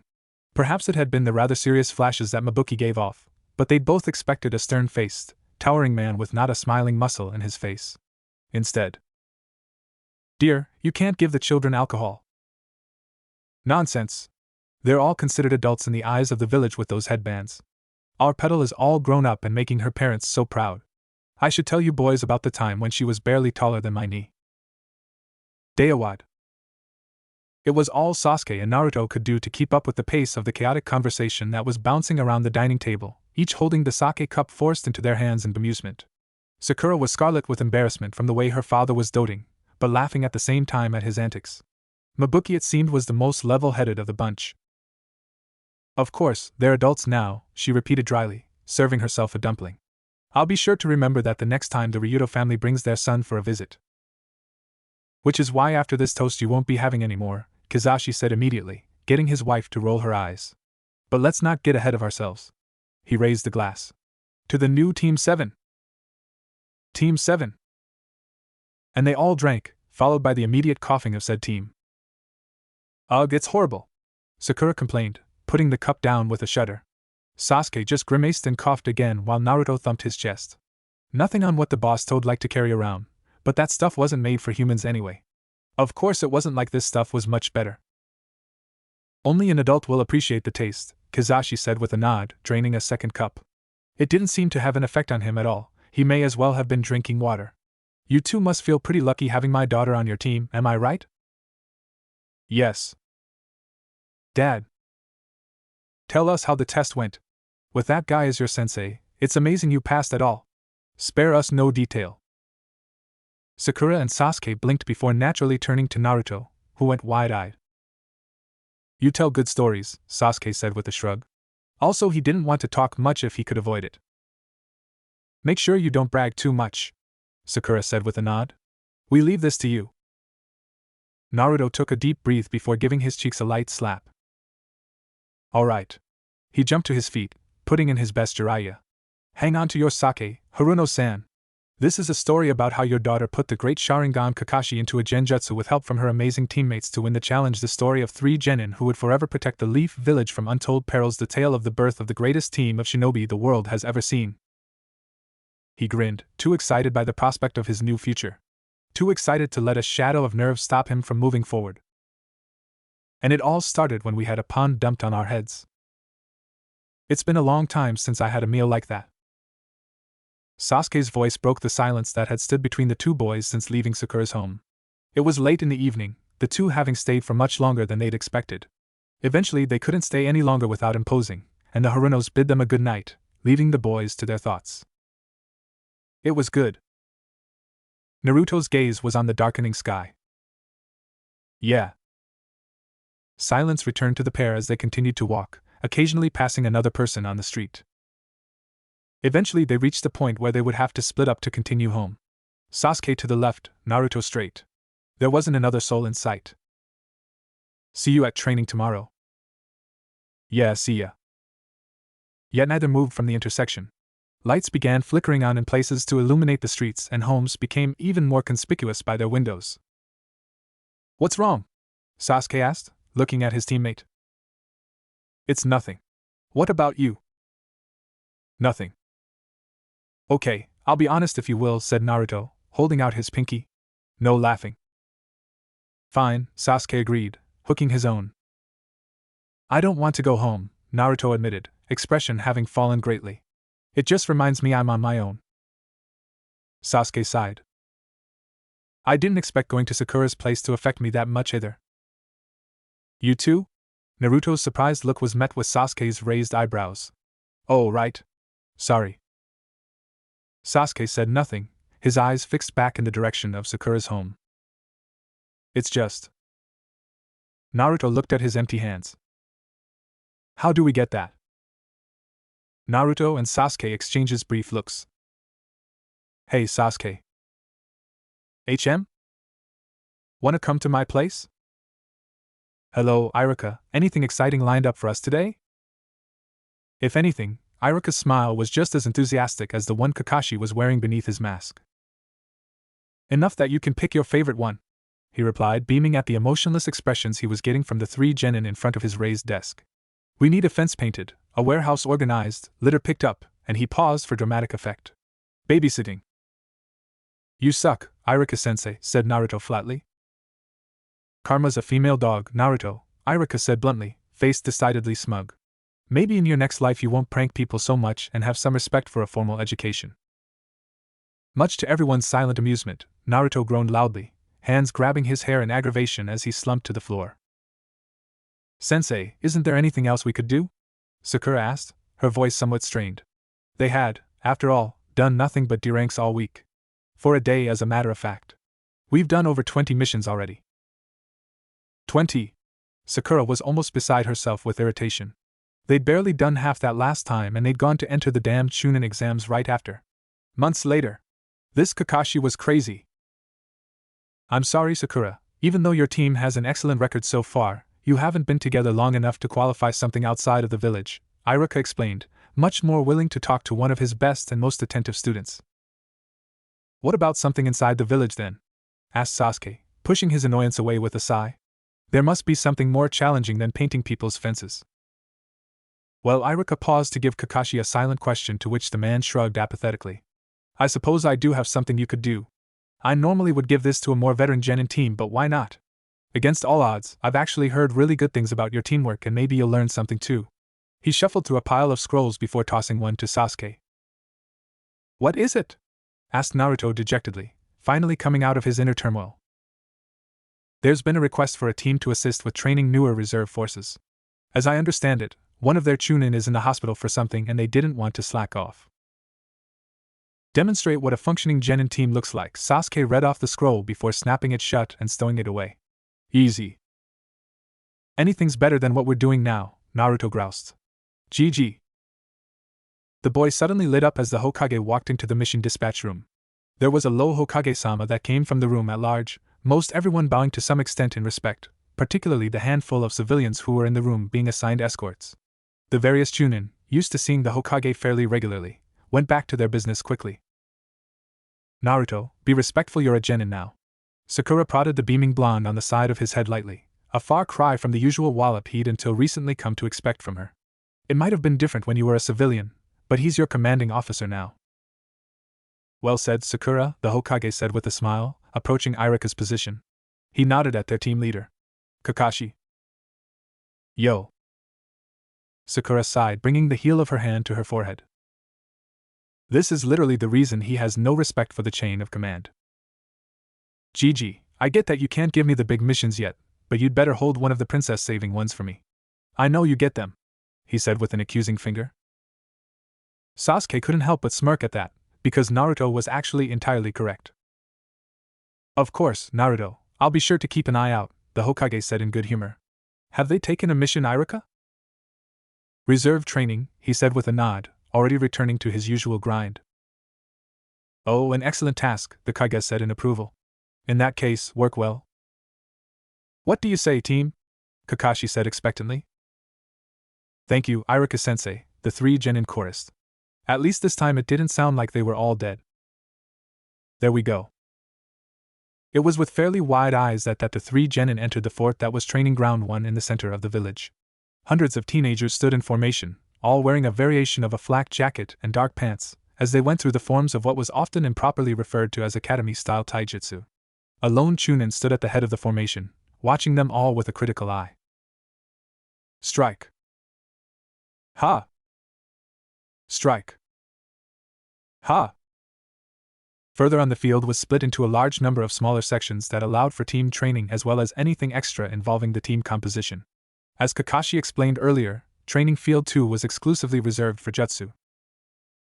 Naruto did not have to do much of anything to fake his amazement. While he was more than aware of what his village fielded in military strength, he'd never been exposed to this side of it before. That could actually be said for a lot of things on the village. It was like much of his life had been spent as the main character of a deranged writer's story. Wait a minute. Yo, Kurosaki. Kakashi's voice brought the blonde out of his thoughts. A jonin with spiky, orangish hair had approached them from the nearby building, regarding them with a confused expression. The man was missing the sleeves on his uniform, exposing his well-defined arms. Thought that was you, he said, stopping in front of them. Sup, Kakashi? Showing your squad around? At this, Kakashi gave Sasuke a meaningful look, nodding at the Jonin. Understanding what he wanted, Sasuke fished out the mission scroll and held it out to the Jonin. Team 7, reporting as requested. I thought you had a team of rookies, the man said, casting the three of them a critical look as he glanced over the scroll, eyes lingering on the seal at the bottom that authenticated it as a village D rank. As in graduated last week rookies. No offense, but we specifically asked for a team with more field experience. Any field experience? None taken, Kakashi returned with an eye smile. Somewhat disarmed, the Jonin just sighed, returning the scroll to Sasuke. Whatever, if it doesn't work out, we'll just request another team. Follow me. Either unaware or uncaring of the disgruntled expressions the genin were giving him, he led the four around the field. You should already know this, but the majority of Konoha's ninja forces are trained here before they get assigned somewhere. The academy is made to build specialist teams. We still put most children who want to become shinobi through there, but we simply don't have the jonin to field four-man squads with all those genin and take care of the higher-ranked missions the village is given. Only the very best get them, and everyone else trains here. Eventually they get put on teams working under experienced chunin until they can get promoted and join Konoha's main military force. It works pretty well, all said and done. They aren't neglected here after all. How much time do they train a day? Sakura asked in curiosity. It was one thing to know about it from class, but another entirely to see it. Training ground 1 was walled off from the rest of the village, so there wasn't really any reason to enter unless she had business there. Admittedly, most of her previous youth had been spent stalking a revenge-obsessed emo boy. About half of their day is spent here, Kurosaki said. Like I said, they aren't neglected, but if you're going to take care of a bunch of people, you may as well get your money's worth. Kurosaki, you've become so good at explaining things, Kakashi said blithely, giving the man another eye smile. At this rate, I'll have nothing to teach them by the time we leave. You guys must have terrible luck, getting this guy as a sensei, Kurosaki said to the three genin, ignoring the one-eyed man. He's just gotten worse since we were kids, if you asked me. At least back then he was kind of serious. I don't know, he's only kind of late and reads porn all the time, said Sakura after some thought. Honestly, the thought of having someone other than the white-haired jonin as their sensei was a sad one. Kakashi, who had already taken out his Aika, simply smiled and put a hand on her head, rubbing it absently. Of course, this had the effect of completely messing up her hair. Sensei, she whined, producing a brush from seemingly nowhere and attacking her hair with it immediately. Okay, so having near waist-length hair again had brought around a sense of vanity once more. At least she was more than skilled enough to prevent from it being used as a weapon against her. Though she suspected that just might be a holdover from her 12-year-old self that she'd seemingly merged with. Did she mention how much that part of her sucked recently? It really sucked. Having half your impulses driven by inane preteen nonsense in the beginnings of puberty was positively maddening. Not to mention the whole boys thing. Did she mention boys yet? Ugh. Sure, kid, Kurosaki said with a smirk. Anyway, that's about it for this place. Any questions? Are you strong? Asked Naruto curiously. Is water wet? Can we not do the mission and fight you instead? He continued. Sasuke gave the blonde a look before considering the jonin before them. Sakura was just shaking her head in exasperation. This happened way too much, in all honesty. Oh? Suddenly there was a burst of incredibly dense chakra from directly in front of them. It crashed over them like a full lake of water. Kurosaki was now looking at them with interest, his expression settled into a toothy grin. Well, I'll suppose I can spare a few seconds. Every moment is a teachable one, apparently. And suddenly his arms were out, each hand catching the wrist of Sasuke and Naruto, who had attempted to drive kunai into his left kidney and right lung respectively, stopping the attacks just short of their marks. His head ducked forwards as Sakura's kunai barely missed the back of his head, the girl following shortly after. The second move was just as quick as the first. Naruto and Sasuke had their own weapons used to block the second attacks being made with their other hands. Sakura, however, had slightly more luck than her teammates. Her mid-air roundhouse kick had been dodged as well, but it seemed Kurosaki hadn't anticipated there being a knife tip extending from the top of her shoe. The resulting contact across his left cheek drew a bright line that left all who were watching stunned. Freed, the three genin regrouped to see the jonin hadn't moved from his position after being hit. However, instead of blood they saw blue flickering flames dancing along the point of contact in a thin line. Chakra? Sakura said in surprise. Yo, Kakashi. Kurosaki straightened and ran a thumb along the score. When he lowered his hand, the chakra was gone, not a single indication he'd been hit remaining. What lottery did you win to get these 3? I must have been a great person in a past life, I guess, he said with a shrug. No, you weren't, the 3 simultaneously thought. Want to trade? Pass. Honestly, Kurosaki, are you trying to scare them to death? Kakashi asked, absently thumbing a page of his book. Kurosaki looked from him to the 3 serious-looking genin and back before Kakashi lifted a finger to point over the man's shoulder. Nearly all of the trainees were shivering on the spot, frozen in place. The ones closest certainly were getting the worst of it. Ah, oops. My bad, guys. He let the chakra go with an awkward chuckle. Carry on then. Most of the trainees collapsed to the ground with various levels of groaning. Chakra freaks, Kakashi muttered, turning another page. No offense, Naruto. None taken, sensei, the blonde returned after a second. Maybe you 3 won't be so bad for this after all, Kurosaki said with a grin, looking between the genin. Come see me after you finish your job here. With that, he continued to lead them to the very back of the field before flickering out of sight. Looking at the place he'd been standing in last, Sakura asked, Sensei, what's his full name? He just goes by Kurosaki, their sensei answered with a shrug. We're not allowed to talk about it. Sasuke just shook his head.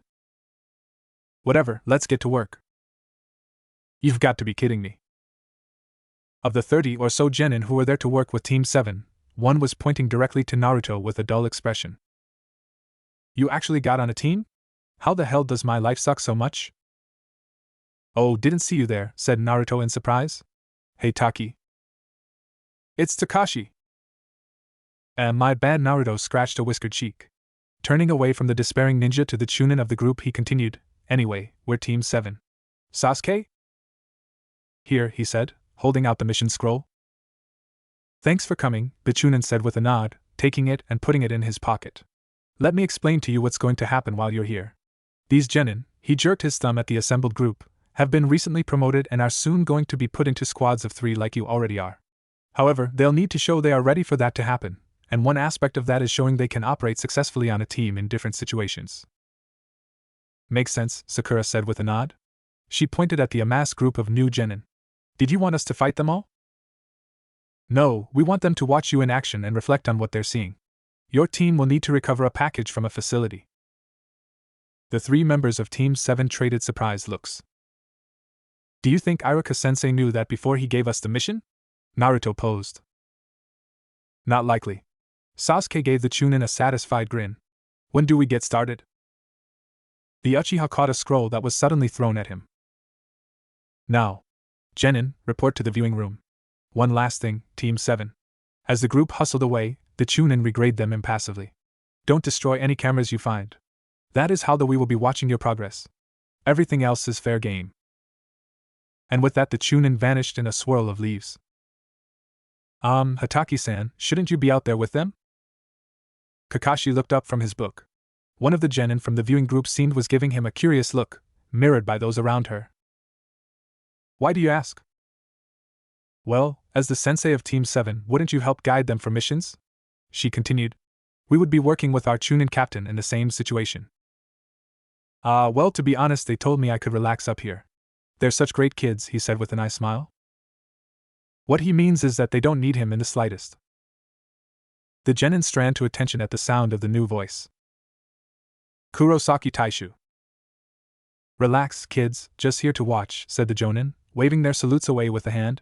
He looked up at the large screen against the far wall, split into dozens of smaller sections for each security camera. We recording this?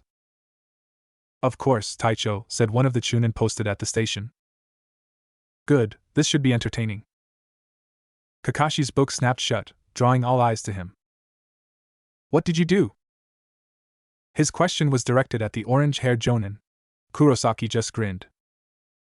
I made this worth their time. Team 7 sat in relative ease a few hundred meters from the group of buildings they knew their objective was located in. There was no time limit, and this was a first for the team in general. At least as far as any of them thought.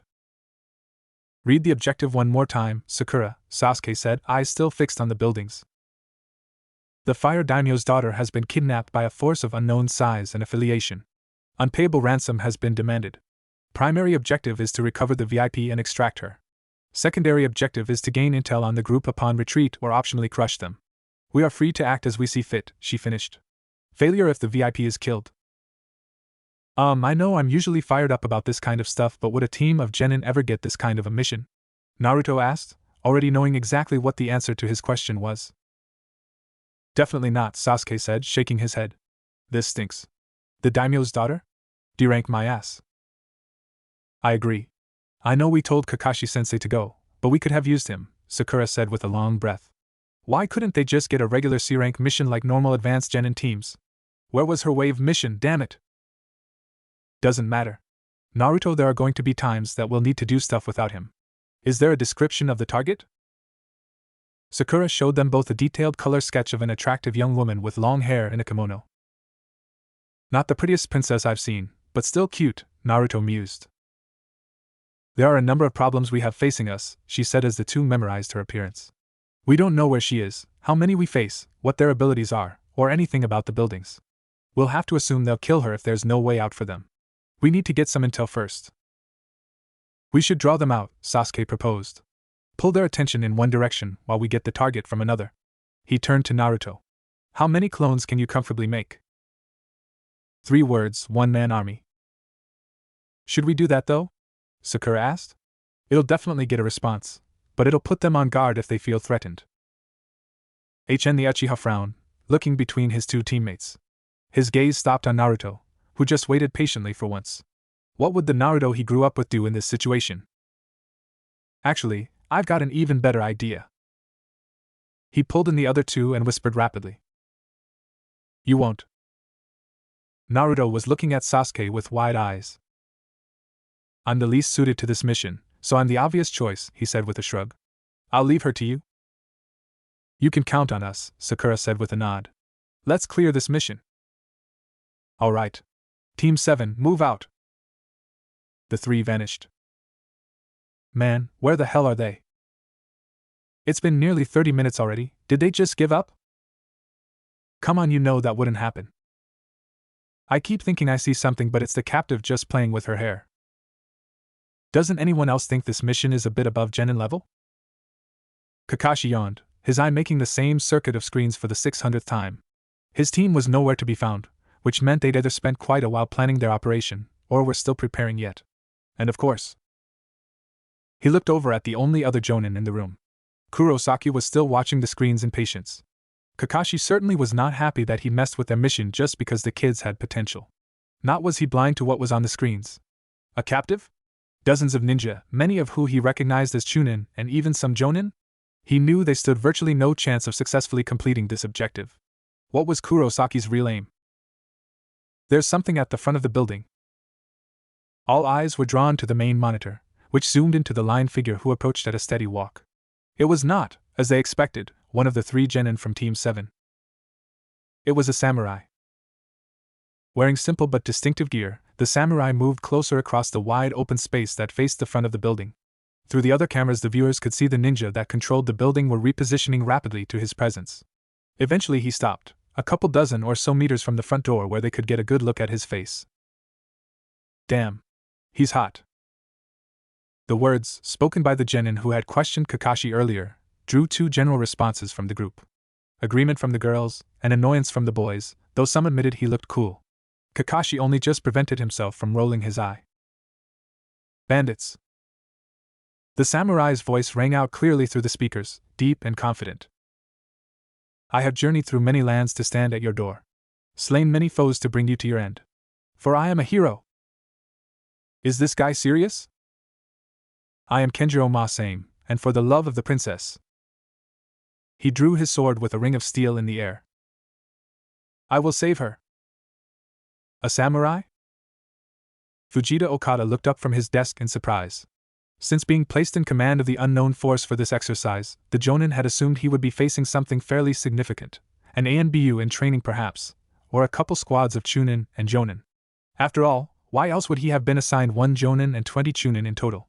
Still. Yes, Captain. A lone samurai of unknown affiliation is standing at the front of the compound, Fujita narrowed his eyes. Spit it out, Yoko. The woman cleared her throat briefly. Sorry, sir, he's just acting the hero, demanding we face him in combat. He's here to save the princess and win her heart? She clearly looked more confused than anything. Obviously, this didn't fit any kind of training exercise they'd done before. The Jonin held himself from rolling his eyes, but only just. Are we sure he is alone? Scouts report he is alone, she replied. Should I signal to engage? Yes, send a squad and have another on standby to assist. Fujita stood with a small groan, working the kinks out of his back. Playing the commander was so boring, even border patrol was preferable in his opinion. Don't give me that look. We do not underestimate our opponents. Even a single casualty is unacceptable. Understood. Yoko paused for a moment as her professional demeanor slipped, and she gave her longtime friend a curious look. Going somewhere, Fuji? To watch, where else?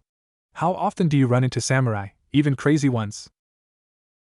This is the stupidest thing I've ever seen. He's gonna get murdered.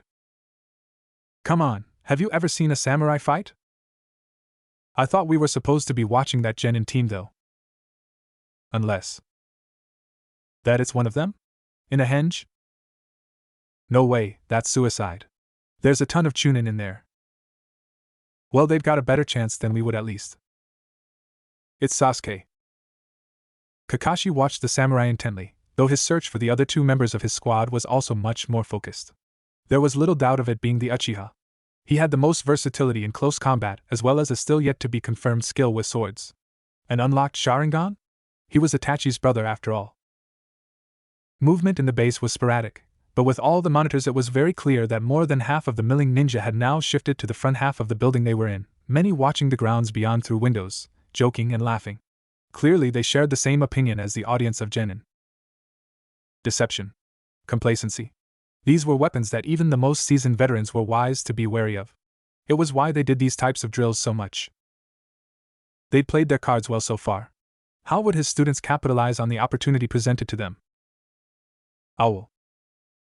Naruto quietly nursed the sandal-shaped mark that was slowly fading from his face. Using an earth jutsu to get into the building was an excellent idea, and Sakura's claim that she'd be able to do it was one that the Jinchuriki didn't question. Indeed, she was far better at moving beneath the ground than he was.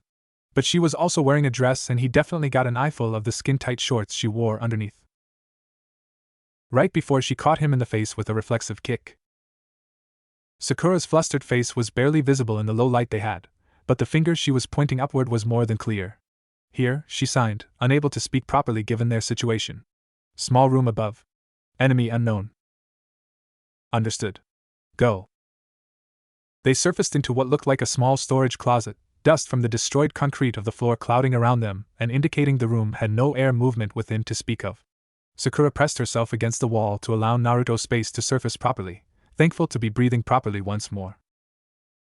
Without a sound they pulled the door open and peeked out. The hall was deserted, but that could change at any moment. Naruto quickly formed 4 clones and sent them to scout, hinging into typical chunin from the village on the off chance someone glimpsed them. The orange really was a dead giveaway here. Looks like phase 1 of our plan is going well, Naruto mused, getting feedback from scouting clones. The halls are pretty empty and I think I know where our target is. Already? Sakura whispered in surprise. The building is way smaller than it looks and there's only one door with a guard. The distraction is working well. What about escape routes? Remember we can't take the VIP underground. There's a decent window on the 2nd floor in the back that should work. As long as Sasuke can keep the outside scouts looking at him we should be fine. Satisfied, Sakura nodded. Alright then. Let's get this done. She followed Naruto at some distance as he led her to the location of their target. The room was guarded by a single person. The Chunin tensed initially but relaxed at the sight of one of his comrades dashing over. We need to move the prisoner, we've been compromised, the man said, eyes moving to the far end of the hall. Already? How many are there? Said the guard quickly, a kunai easily finding its way into his hand. Just 2, came a voice to his side. He turned to glimpse another Chunin before his world went black. That was risky, Naruto said with a frown, now searching the sleeping guard for a key. What if he'd been startled? Sorry, we need to speed this up, said Sakura, ensuring the effect of her genjutsu before lowering her hands. Sasuke is in a lot of danger, and they could come check on their hostage at any time. Within seconds they were inside the room, the door snapping shut behind them, unconscious Chunin hidden in the corner, while a hinged clone took his place outside. By the back wall sat the woman from their mission scroll, unharmed and all looking bored, a look that changed as she took in her unexpected guests. She wasn't bound and had a book held loosely in her hand. Dropping their hingas seemed to snap her into reality. "So young, are you the force my father sent?" she asked, getting to her feet. The kimono she wore spoke of obvious wealth, as did the obi that held it together. "We're here to rescue you," Naruto said at once while Sakura moved close, ready to use a genjutsu to put her to sleep. "Don't worry, you can count on us to get you home safe." "But how will you be able to do that?" the woman continued, eyes moving between the genin. "It is impressive you made it on here, but they will not simply let you walk out with me." Naruto caught her as she fell into unconsciousness, thanks to Sakura's genjutsu. "Whoa, this isn't a costume. Her kimono must cost a fortune," he mused, feeling the quality of the threads. "Think they'd give us bonus points for keeping it clean?" He cleared his throat at the look Sakura was giving him. "I mean, ready for phase 2? Sakura pulled a small rectangle of paper from her pouch and gave it a slight wiggle. "Ready when you are. Keep him surrounded. He will fade with time." "How very like the shinobi scum, both without honor or skill," the samurai said snidely, brandishing his katana with a flourish. Sasuke was, in all honesty, having a fantastic time. His long hair whipped around his face as he dodged another attack meant to skewer him from the side. As with all the attacks, he did so with the grace and eloquence of a dancer at a performance. The Sharingan truly was unfair, particularly when his opponents had no idea he was using it beneath his henge. However, his main advantage over the Chunin he faced was that none of them were very experienced with this matchup. There was no doubt that many of the Chunin had faced sword users before, but years had passed since Konoha faced legitimate threat from either Kiri or Kumo, where swordsmanship could be found in a fair percent of the shinobi roster. Without a dedicated weapon user, these Chunin would need to work quite a bit harder to back him into a corner. A sudden explosion from an upper floor caused them all to pause, sparing an instant of a glance to the falling rubble and the figures that followed it. Two shinobi in black and porcelain masks retreated swiftly from the building, a brightly colored figure draped over the shoulder of the one in front. They both hit the ground smoothly and dashed off into the forest. A nanosecond later, every Chunin on the ground with him had begun pursuit in earnest, leaving him suddenly very much alone. He made to take a step only to jump back, avoiding being impaled by a brace of kunai. A lone man landed lightly on the ground, one hand at his left ear. "Make sure you get her back, Yoko." "Yes, I will hold him here." Sasuke recognized the detached indifference almost immediately. His new opponent was a jonin, likely the commander of the group, and he would undoubtedly not be happy that he'd just been played like a fiddle by a few genin. This meant it was time to get his Uchiha ass out of there. "Finally you face me, villain," he said in his very best movie voice. "I will give you one last chance to release the Lightning Daimyo's daughter." "Are you a moron?" the jonin said tiredly, rubbing his forehead. "Some other group literally just took her. And she's the Fire Daimyo's daughter." "It matters not. Hang on, the Fire Daimyo's daughter?" The sudden change in tone was rather jarring. "Not the Lightning Daimyo's daughter?" "No. Fire." "Oh." Sasuke blinked a few times before sheathing his sword. The look the jonin was giving him was indescribable. "Well, this is awkward. Sorry about that. I got the wrong woman. Good luck getting her back?" And with that he walked off, mumbling to himself about where he got lost. Meanwhile the jonin simply heaved a long sigh, receiving word over his comm that both the group had been decoys, and from command that they'd been beaten in the exercise. In some ways he couldn't help but be grateful. The Chunin hopefully learned a lesson about complacency, and command learned a lesson about giving him such a pain in the ass assignment when he was in between missions. "Well done, you three." Kakashi beamed at his three genin from just above a barbecue menu. He'd taken them to a fairly well-known one as a reward for doing so well on the fly. "I'm surprised it worked so well," Sakura admitted. Privately, she found herself reassessing just how skilled Sasuke was. She remembered singing his praises constantly as a girl, but in all honesty he literally was that good. "They were caught off guard," the dark-haired boy said with a shrug. "I did what I had to keep them off balance, and it kept me from getting hurt. I would have retreated if needed." "They wouldn't let me keep a recording," Naruto pouted sullenly. "I even offered to pay them." "With what money?" Sakura quipped, much to Naruto's chagrin. "Guess you'll have to wait until next time," Sasuke said with a shrug, inwardly pleased his friend didn't have on-demand access to his performance. "Regardless, that had to net us some positive reputation. How about some C-ranks, Kakashi-sensei?" "Preferably something out of the village," Sakura said immediately. "I want to travel." "Same here." Sure, I think we can handle it, Kakashi agreed. But it'll have to happen when I get back. I've taken a mission for the next couple weeks, and you'll be on your own in the meantime. Oh yeah, well in that case what do you mean you're going to be gone for a couple weeks? The three genin shouted, drawing the attention of the entire restaurant. Sorry, Sakura apologized, pulling her teammates down with her. Sensei, she whined, dragging the word out. You volunteered? Would you believe me if I said you three have motivated me to be better? No, they chorused. You didn't have to say it so quickly, Kakashi deadpan. Anyway, that's just how it is. I'll be out of the village for about 2 weeks, maybe a bit longer, so enjoy the time off from missions while I'm gone. Use the time to work individually on the things we've talked about during training. How did they even let you take it? I thought Jonin senseis weren't given missions when they had a genin squad, Naruto pointed out, getting nods out of the other two. I'm uniquely suited for the job, the man said unhelpfully. Can you at least tell us what the mission is about? Sakura asked, baffled as to what it could be. Well, Kakashi scratched his cheek before shrugging. The next Chunin exams are going to be hosted by our village in a couple months, and it's something to help prepare for that. The Jonin raised his eyebrows as all three of his charges became thoughtful, almost as if they'd been pulled somewhere else by his words. Oh. It was Naruto who said it, but it served to bring the trio back to the conversation. And we don't have to do missions while you're gone? Sasuke asked. You've completed more D-rank missions in 2 weeks than most genin teams do in 2 months. Take this time to train hard and practice your own interests. Maybe when I get back you'll be able to show me something neat. I might have something for you too, depending on the effort I see. The three nodded. It wouldn't be maybe. And so this was how the 3 members of Team 7 found themselves the next day, sitting under a tree at Training Ground 3 and not really sure what to do. So what should we do? Asked Naruto after a few seconds. I know he said we didn't have to, but want to get a mission anyway? The other two looked at one another before shrugging, following the blonde back toward the village proper. Naruto sighed as he dropped onto his couch. They'd done a mission. 3 of them, actually. They took turns leading just to change things up. It just felt so normal to be busy now that downtime was weird. And now they had a week of it? 2. They'd unanimously agreed to just do their own thing until Kakashi returned, but that was it. Well, it's not like I don't have problems to work out, he mused, staring at the ceiling. Indeed, there was a ton of stuff to do. Namely, there were a lot of people he'd helped in his previous life that weren't helped yet. Many of them were suffering greatly at that very moment. Living in fear, living alone, waiting for the end of the world, running from their past. It went on and on. Naruto wanted to be everywhere at once, helping all of his friends live better lives.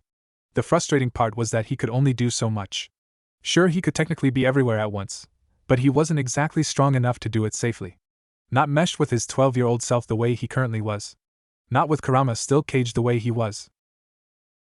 And not with the fact that none of those people even knew who he was in the first place. The thought that they simply didn't care yet was a deeply uncomfortable one. Fortunately, if things were anything like they were before, he still had time before many of those situations passed the point of no return.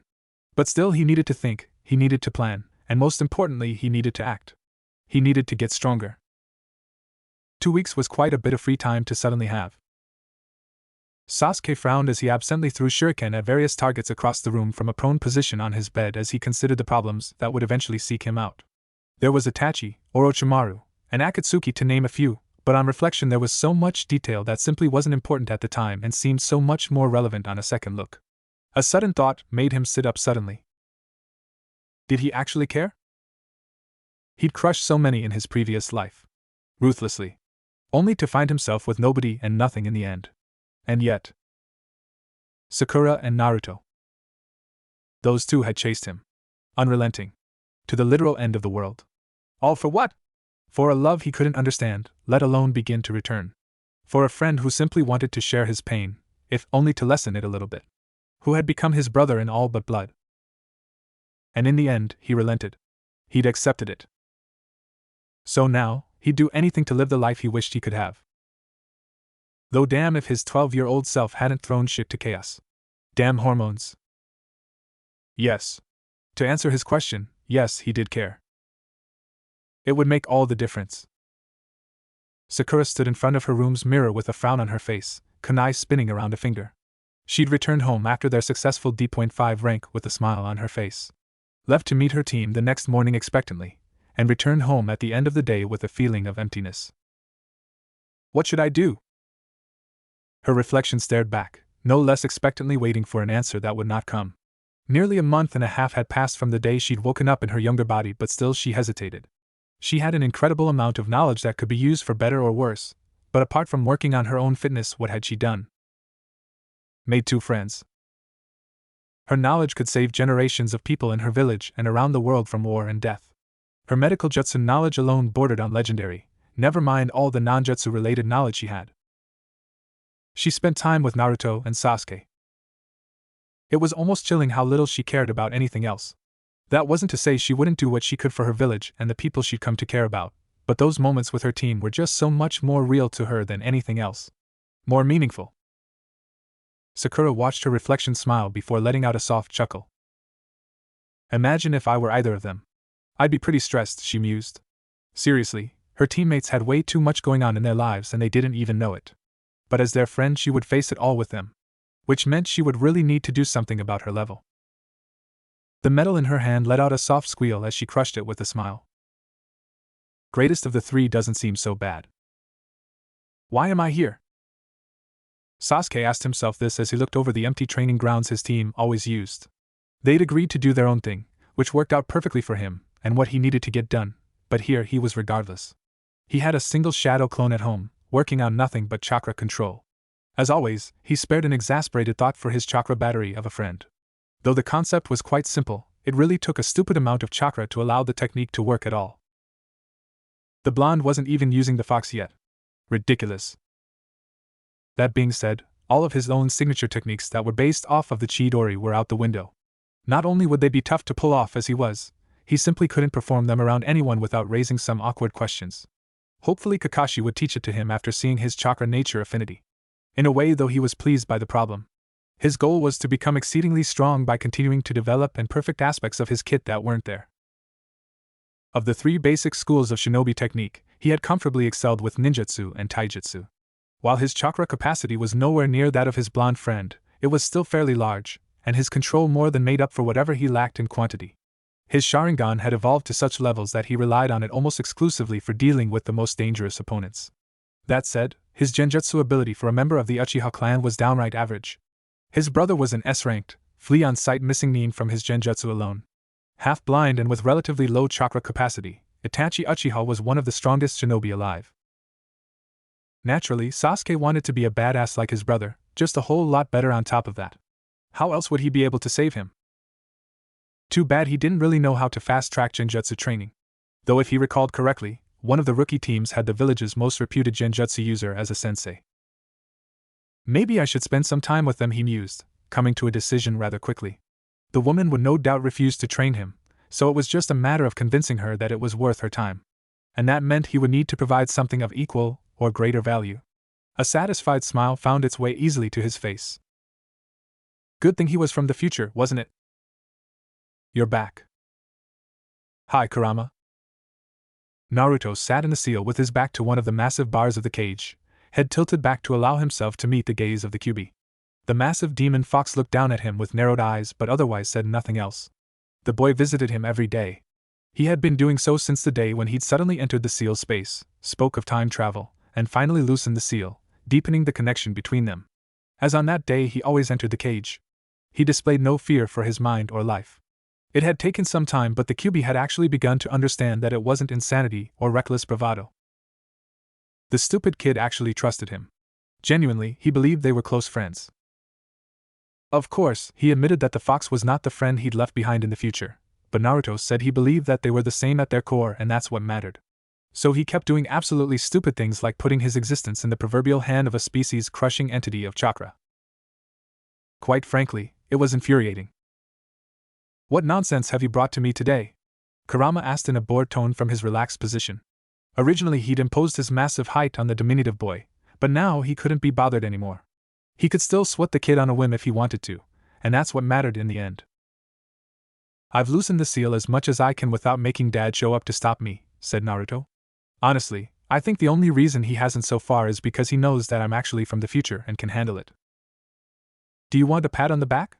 Kurama said with a dangerous smile, bringing one of his massive hands around with a surge of water and positioning it just to his right.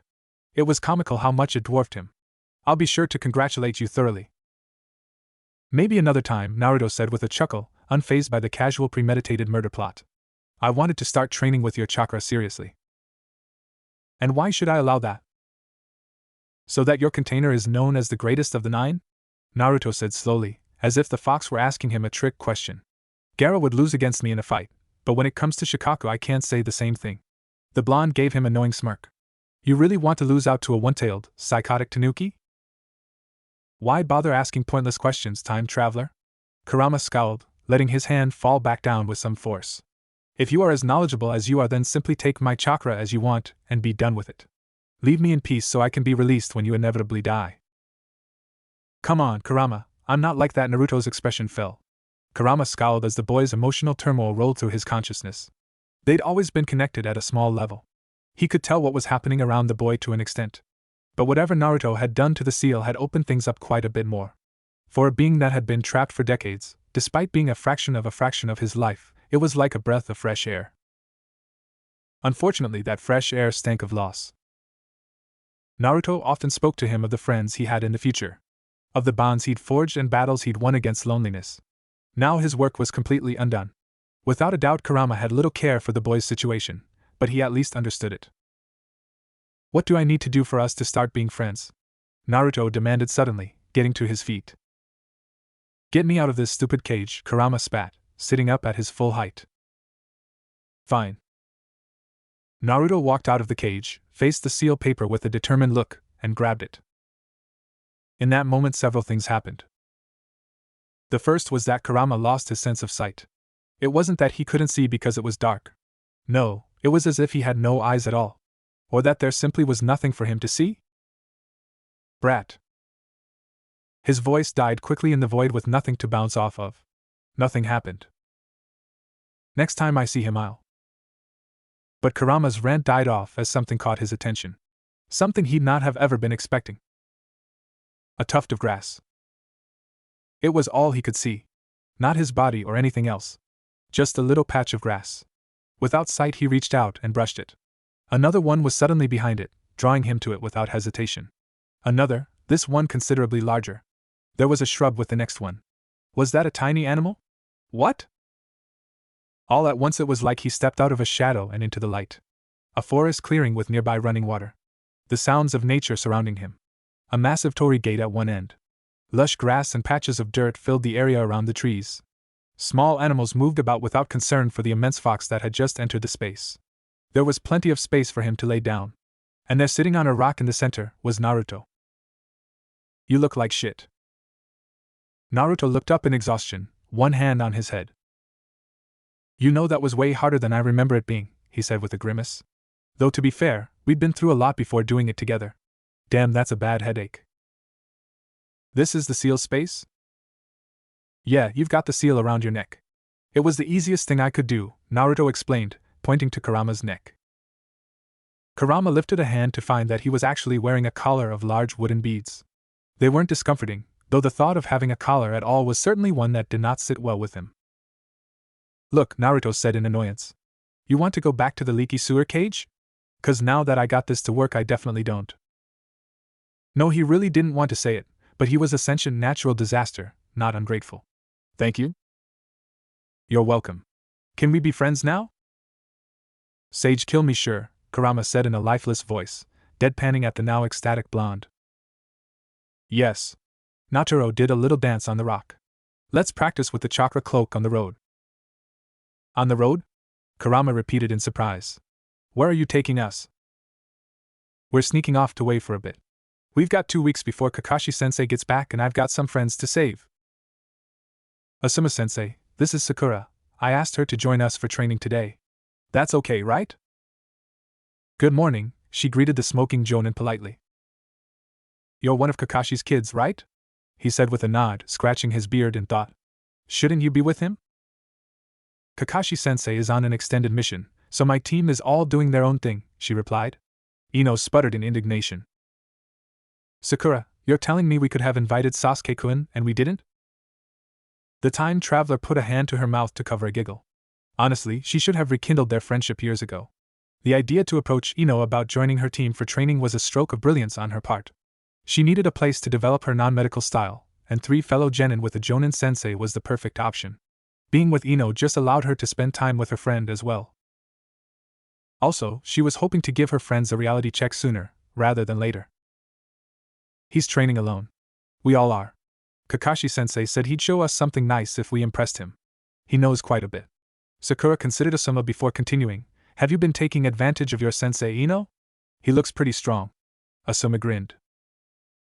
I guess so, she said after a second, causing the man to deflate slightly. But I'm the only one. 2/3 of my team is mentally handicapped. Like you're the picture of sanity, Shikamaru drawled from his position on the nearby bench. Choji just smiled at the comment, consuming another chip from the bag in his hands. You've still never beaten either of us in a fight, he said simply, causing the blonde girl to fume. That's only because it's like trying to fight 2 bricks. Ever tried to mind switch with a brick? Asuma rolled his eyes as Ino continued to ramp up and address Sakura. Well, if you'd like to join us today, then how about sparring with the squad? They've only been sparring each other so far. He winced slightly as Ino dropkicked Choji off the bench. I'm sure I'll be able to teach them something, Sakura said brightly, causing the 3 to cut off from their bickering. Choji dusted himself off nonchalantly, and Ino looked over with one hand still fisted in Shikamaru's shirt. It was almost impressive that his eyes were still lazily closed. Oh, think highly of yourself, billboard brow? Sakura didn't say anything, choosing to shrug instead. Well, let's go then. On your feet, you two. Overlooking teammates training from a relatively nearby tree, Sasuke frowned as he considered how to approach Kurenai about training him. He didn't know what she valued, and so set about watching her and her squad in the hopes of learning something that would help. At least that was his plan at first. Why are you spying on my squad, Uchiha? For a genjutsu mistress, she was rather quick on her feet. Gathering information, he answered, disrupting his chakra flow out of habit and clearing what was likely a light genjutsu that had been placed on him. Though he wasn't looking directly at her, he could tell she'd been surprised at her jutsu failing so quickly. On your fellow genin? That seems very suspicious behavior, Kurenai said with a frown, crossing her arms as if waiting for his explanation. Sasuke glanced over at his old classmates to see them still working as they were before. To be honest, I'm not watching them, he admitted. Did you put them in a genjutsu to make them think you're still there training them? Well reasoned, she said, impressed at the deduction. You have my attention. What would one of Kakashi's kids want with me? Isn't he out on a mission? Yes, he is for a couple weeks. I'm looking for someone to help teach me genjutsu. For the first time, the young woman's expression broke out of her disinterested kunoichi look, bypassing confused and going straight to incredulous. An Uchiha wants help with genjutsu? She repeated with no small amount of humor. Tell me another one. I am willing to do whatever I need to in order to get help. Kurenai's expression turned aggressive rather quickly. I've given everything I had to make it to where I am today. You want me to just hand that over? She waved his request away with a lazy hand. Wait until Kakashi get back, he can teach you and has a Sharingan too, right? Perfect. Sensei is an incredible shinobi, but you are the greatest genjutsu user in the village. It can't be anyone but you. Kurenai looked a bit taken aback at that, and Sasuke pressed the advantage. I'm willing to do anything. Anything? It was an automatic response. Anyone would have given it, no matter how interested they were. What could you possibly do for me? Quite a bit, I imagine. There was a moment of silence as they considered one another. The contemplative kunoichi and the patient genin. Finally, Kurenai spoke. Serve me.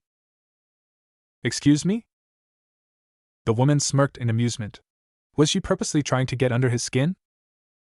For the next 2 weeks, she said, now openly smiling at him. Become my personal servant. Do that and I'll teach you what I know about genjutsu. She held out her hand to him in an obvious manner. There was no way she expected anything but an outright refusal. He was a prideful Uchiha after all. Perfect. Deal. She blinked as he clasped her hand in agreement. There was a poof of smoke as a henge was performed. No longer did the Jonin face a 12-year-old genin half a foot shorter than her, but instead was now looking slightly up into a much older and taller Sasuke Uchiha's eyes. Eyes moving down, she now fully took in his appearance. He was wearing what was unmistakably a stylish butler uniform. He stepped back and bowed slightly. I am at your complete disposal, Yuhi-sama. Her mouth was slightly open in befuddlement. Eh? Training Ground 12 was as standard as they got in the village. A wide area cleared for fighting, trees for training, not destroying, and that was it. Its position close to the village wall meant that it didn't get used much compared to some of the other Genin squad designated areas, and it hadn't taken long for it to become Team 10's stomping ground. The relatively close barbecue location was purely a coincidence, of course. Might as well get right to it, said Asuma as they arrived, lighting another cigarette as he propped himself against a nearby tree. Go spar your friend. Last chance to back out of this one, Sakura, the blonde warned with a grin, flicking her long hair over her shoulder. Despite her words, she was clearly up for the fight. Normally I'd say the same, but I think you need this, all of you do. Che-sensei, call it. The Jonin took a long drag of the cigarette before saying anything. Right, just go until you can't anymore. I'll stop you when it's gone far enough. Begin. Ino rushed forward with an annoying smirk on her face. Sakura had always been a pushover in general, despite her high grades. She weaved left, then ducked low to the right with a rising strike that would have knocked the girl on her back if she hadn't leaned back at the last second. Ino's follow-up kick was similarly avoided. When did she get so slippery? Ino, I have a bit of a confession. Sakura gave her an apologetic smile. I haven't exactly been giving it my all until recently. I'm going to be a little mean. Forgive me, okay? What, don't be? She never got to finish her sentence, Sakura's smiling face fading from existence as something caused her to double over on the ground, the pain slamming into her mind a moment later. It was only as she collapsed that she recognized Sakura's right knee for what it was. A second later she heaved, the water she'd drunk earlier coming up easily from her stomach. You two just going to sit there? A foot hooked her middle and suddenly she was flying, only to be brought to a much more gentle, abrupt stop than she'd been expecting. Never before had Ino been so thankful for her teammate's solid mass. You okay? Said Choji, placing her on her feet where she stood shakily. Chakra slowly reduced the pain to a dull throb as adrenaline fueled her awareness. Sakura was where she'd started, her weight shifted to one leg as she watched patiently. The small smirk on her face did not help the blonde's mood. Fine, she gritted out, wiping her mouth with her arm. Lucky shot. Lucky? I didn't even see her move. Shikamaru was watching the pinkette with a heavy-lidded look of unwavering focus. Even Asuma-sensei is surprised. I hope you've improved from the academy, said the sole member of Team 7, one hand on her hip as she ran the other through her hair. Because if not, you'll be dead the moment you step outside of this village. The three members of Team 10 failed to suppress a shudder at her words. It was like she held their necks in her hands. Asuma simply watched in silence. Sakura seemed unbothered by their discomfort, and just continued. It's funny, you've always thought yourself higher on the ladder than me, but the reality of it is that you don't even know what the ladder looks like. Compared to me, she pointed to the three of them with a smirk before dropping the finger straight down. You're all the dirt on the ground. Come and get stepped on. Ino! What the hell is going on? I don't know. Sakura shouldn't be this strong. I used to beat her up all the time. How's Choji? I'm okay, I think, came a low groan from between them. 1 minute he'd been on his feet, the next Sakura was in his guard, laying him out with a brutal combo that put him in the dirt. Did that really happen?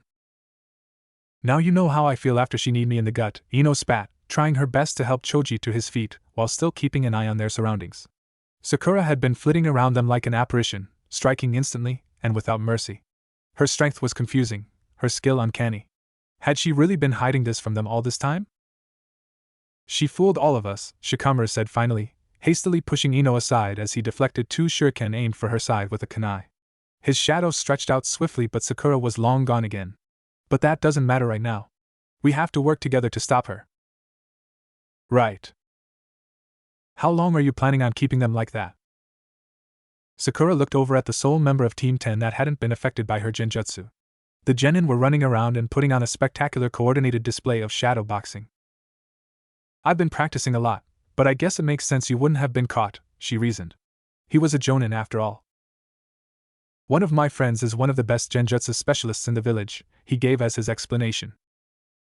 Sakura suppressed a smirk at that. Friends. Right. I see, she said. Well, I knocked them around a bit, so I'll let them rest, and we can see if they break it.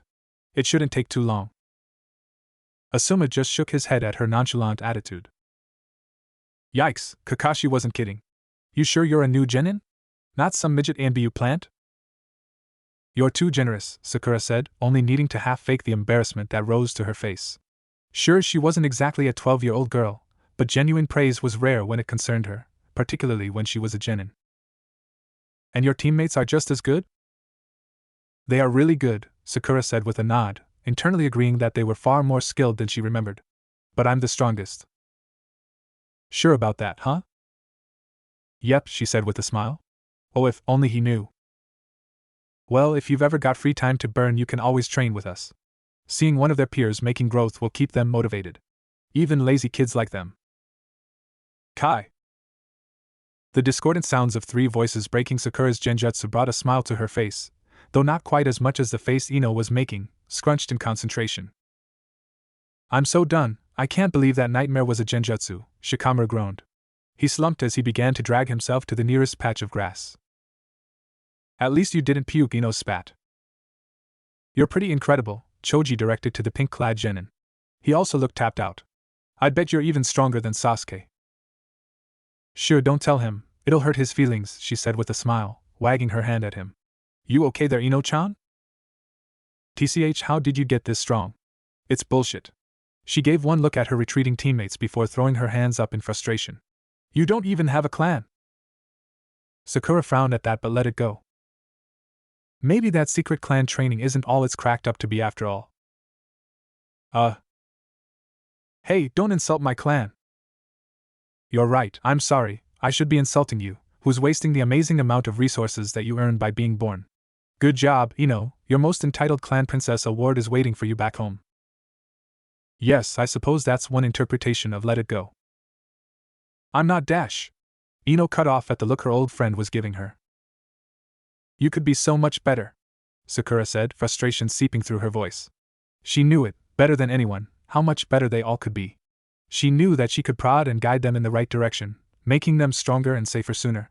War was a long time away, but still ultimately inevitable. So she'd generously help her fellow genin.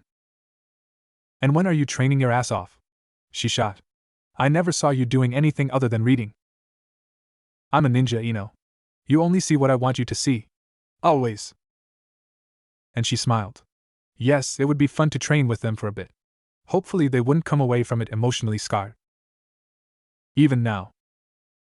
Sometime later. So kid, where you from? Further in that way. The boy pointed back to the shore the boat had launched from, now lost in a sea of thick fog. I've been traveling a lot, though. At your age? Mighty bold of ya. The man who captained their small boat nodded at what he just said, leaning into the long pole he used to smoothly propel them across the water's surface. The world is too big not to go see what's out there, the boy said cheerfully. Whoa! His exclamation was caused by the sudden appearance of the underside of a great stone bridge that stretched to the distance. Its immense size had been hidden by the heavy fog that settled over the area. I've never seen a bridge so big. Bad business around that bridge, kid. Best steer clear of it while you're around. Just keep your head down in general, actually. Nami hasn't been the safest. What do you mean? Have there been bandits? Well. The boat continued through the fog, muffled voices fading as their conversation was lost in the thick white air. Kurenai moaned slightly as she shifted in her bed. Sunlight streamed in her window, making her wince as she cracked a solitary eye at the new day. Immediately she rolled over, burying her head further in her comfortable blankets and pillows. She could take just a few more minutes before needing to meet her team. A gentle beep from her side table clock signaled the top of the hour. I really should get up, ugh. Why do I care so much about getting ready? I could be getting so much more sleep if I just hinged it. Asuma probably wouldn't even notice when we go out. He's too busy picturing me naked. Despite her desire to continue her blissful rest, she pushed herself up, absently moving her hair out of her face, and nearly had a heart attack as she noticed the butler with his head bowed standing by the door. Good morning, Yohi-sama, he said evenly, the only change in his posture being his now outstretched hands that held the 3 shuriken and 2 kunai that had been thrown at him in panic. Do you require any assistance getting ready this morning, or would you be preferring a fast breakfast? I want a breakfast. As you wish, he said with a bow, eyes still lowered to the floor. If you need anything, don't hesitate to call. And he vanished, though not before placing the weapons on a nearby side table. Mind still somewhat shorted out, she pushed herself out of bed and opened her door enough to peek her head through. A small apartment cleaner than any she'd ever lived in lay before her. It seemed to glimmer in the morning light. It had been distinctly more disorganized and messy the night before. For many minutes she simply stared, trying to process the shift in image. Was this really her home? A light breeze from the open window far across from the bedroom door pushed past her into the room, bringing her rapidly sharpening focus to the fact she wasn't wearing underwear. In fact, all she had on was a too large shirt that barely cleared her hips. The intermittent sounds of food preparation floated through the air, and before long the wonderful smell of something gently embraced her senses. She'd never been the most adept cook, going so far as to put a feather-light genjutsu on anyone who was forced to eat her cooking so they'd think it was amazing. Shameless, yeah, as well as something she could use to hide the taste of strong poisons, but it wasn't like it hurt them after all. This aroma, though, had her home ever actually experienced something so heavenly? What, Ash? Suddenly she realized she was standing in the kitchen. When had she moved? Yohi-sama, my apologies, I did not expect to see you here so soon. There he was again, this time with an apron on over the butler uniform. He was also looking at her directly now. Simultaneously her hands twitched for both the hem of her shirt and one of the knives held to the kitchen wall by magnet, but she forced herself not to grab either. She was a kunoichi kami, damn it. She had control. Still. You are him, right? She asked hesitantly. I am merely your servant, Yohi-sama, the butler said, bowing his head for a moment in respect. His eyes remained locked on her own. They'd not even once twitched a hair lower. Right. Was there something you needed? The butler continued politely. No, I've got it, I just need the bathroom. Of course. Breakfast should be ready in 10 minutes. And he returned to his cooking. Slowly Kurenai walked to her bathroom and closed the door, taking a seat on the toilet as she stared at the opposite wall.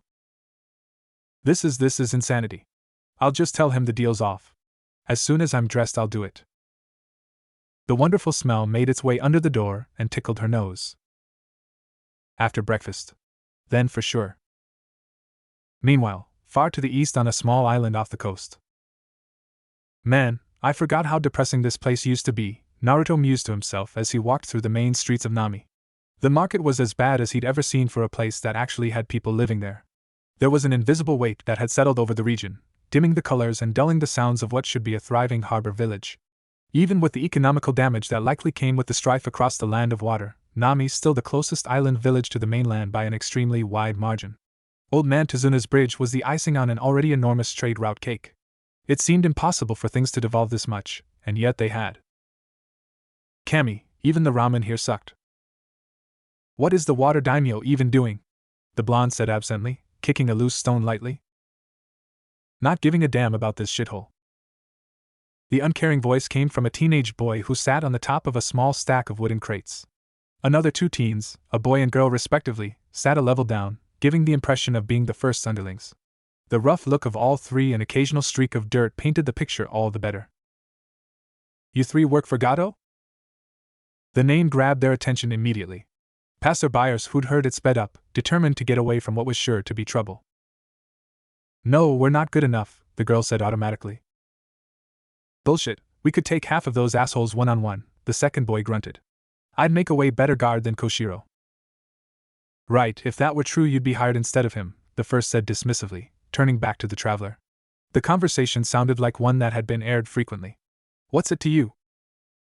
Just wondering, I guess, Naruto said honestly, resting his hands behind his head. Kinda broke, could use a job. You hungry? Fuck off, brat. Go back to whatever village you came from, the second spat. The girl seemed to have already checked out, staring back up at the clouds. Fine. Naruto walked off, subtly adjusting his hinge every few minutes so that it would be impossible for anyone to accurately point him out. He didn't think that extra anonymous was really a thing, but if ever there was a time for it to exist it would be now. Getting discovered was the ultimate game over. He'd even left his regular orange outfit back at home, Hittite and all, on the off chance his henge was disrupted. Like this he walked around for another 10 minutes, or so before nodding to himself and walking into a deserted alleyway before vanishing in a small puff of smoke. Not before losing his curious Gato-employed stalker, of course. Miles away, Naruto opened his eyes as memories of one of his clones returned, the one that had headed to the market. Dozens more moved about the island in stealth, keeping out of anyone's notice, ready to pop if something needed reporting. It wouldn't make do for anyone in Nami to notice a sudden surge in travelers. Even just one newcomer brought more than a little attention. Unbidden, his eyes closed once more, feeling uncharacteristically tired. He was stretched incredibly thin at the moment. Well, that was what he got for leaving an untold number of clones on the mainland to practice with his Bijou chakra. Doing so in the village was almost always too risky, and he wasn't ready to answer those questions quite yet. That said, he needed to get more in sync with Kurama, and would take the chances he could get. It was the only way he could realistically hang with the truly scary monsters out there at the moment. He was, in a moment of reflection, laying on the grass in the middle of the forest with wild medicinal plants. Haku had been, arguably, his first friend, as short as the peaceful interaction between them had been. Even with Haku already knowing who he was, there had been no real deceit between them. Naruto knew in his heart that if they had met under different circumstances, that they would surely be friends. But this time it seemed impossible.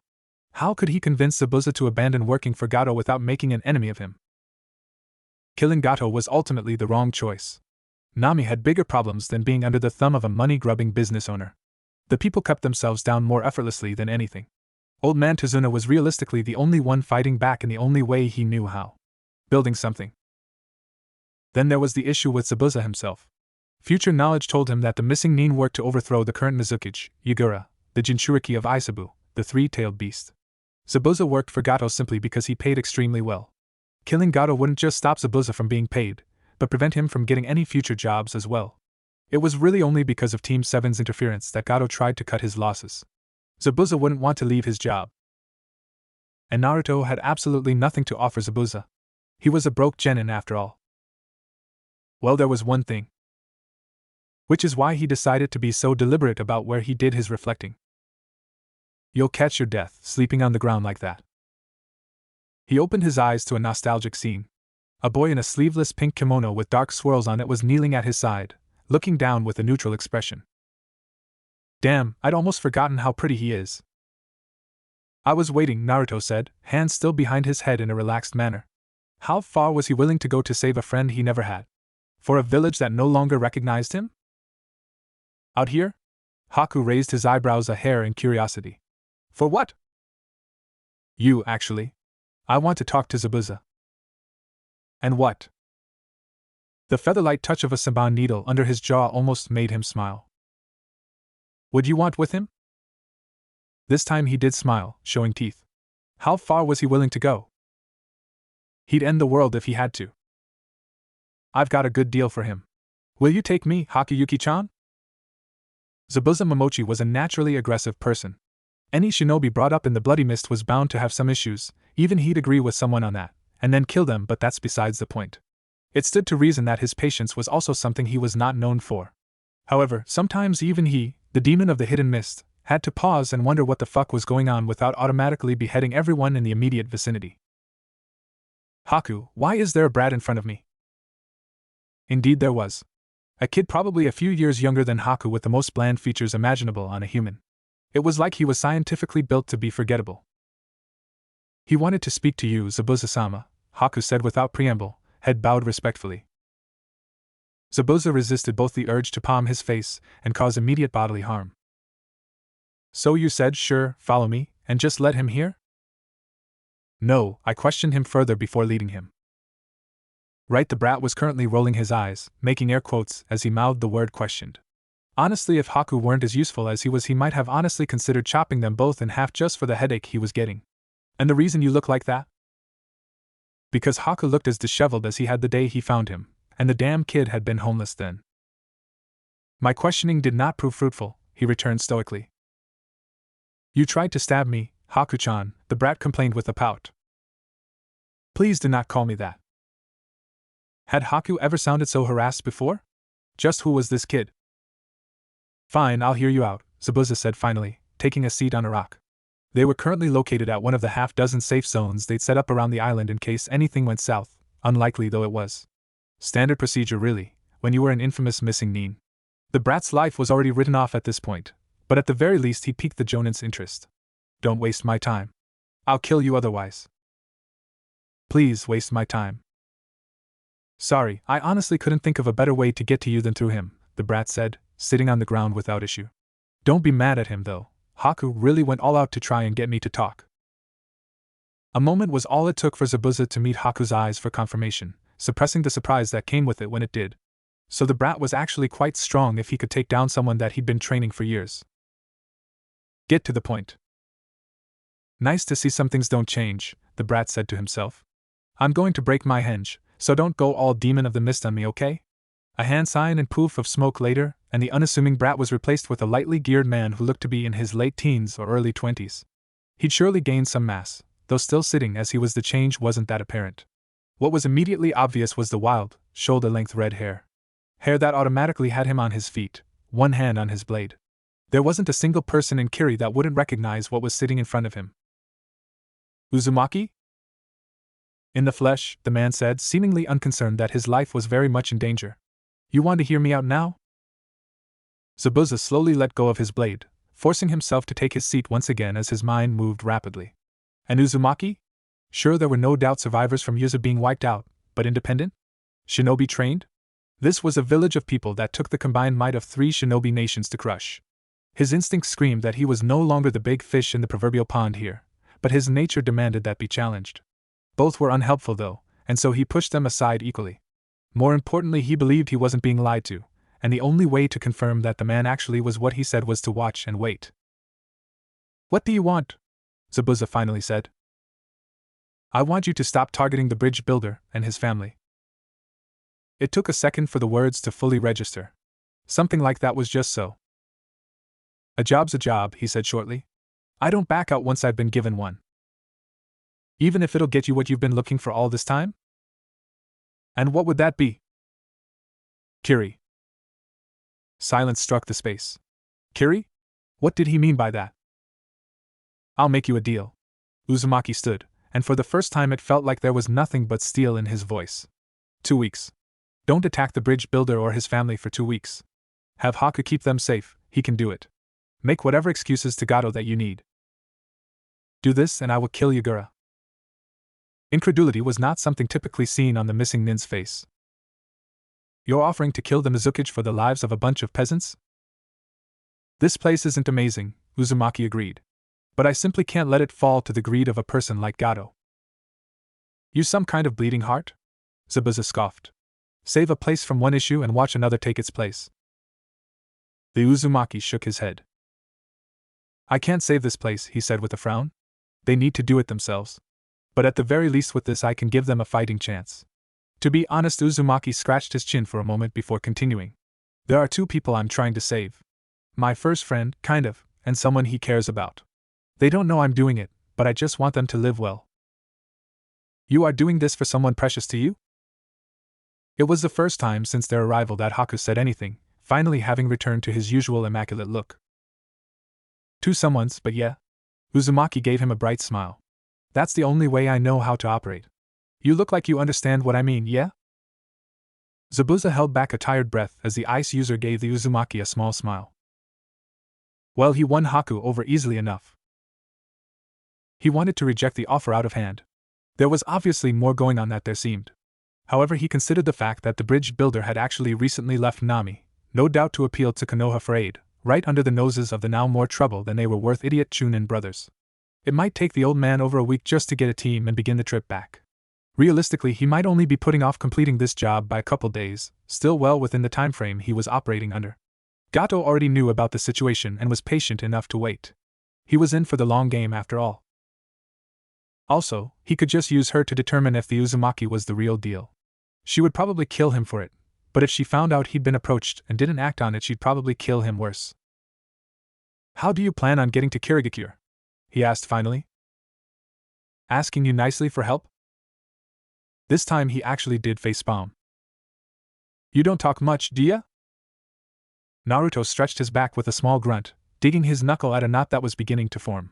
The boat he was on was fairly small compared to the trade ships that he'd seen in Nami's main harbor, but it was still spacious enough to allow him a comfortable space of the deck to watch the clouds from when he could, that was. It hadn't taken longer than a day for them to become constantly enveloped by mist.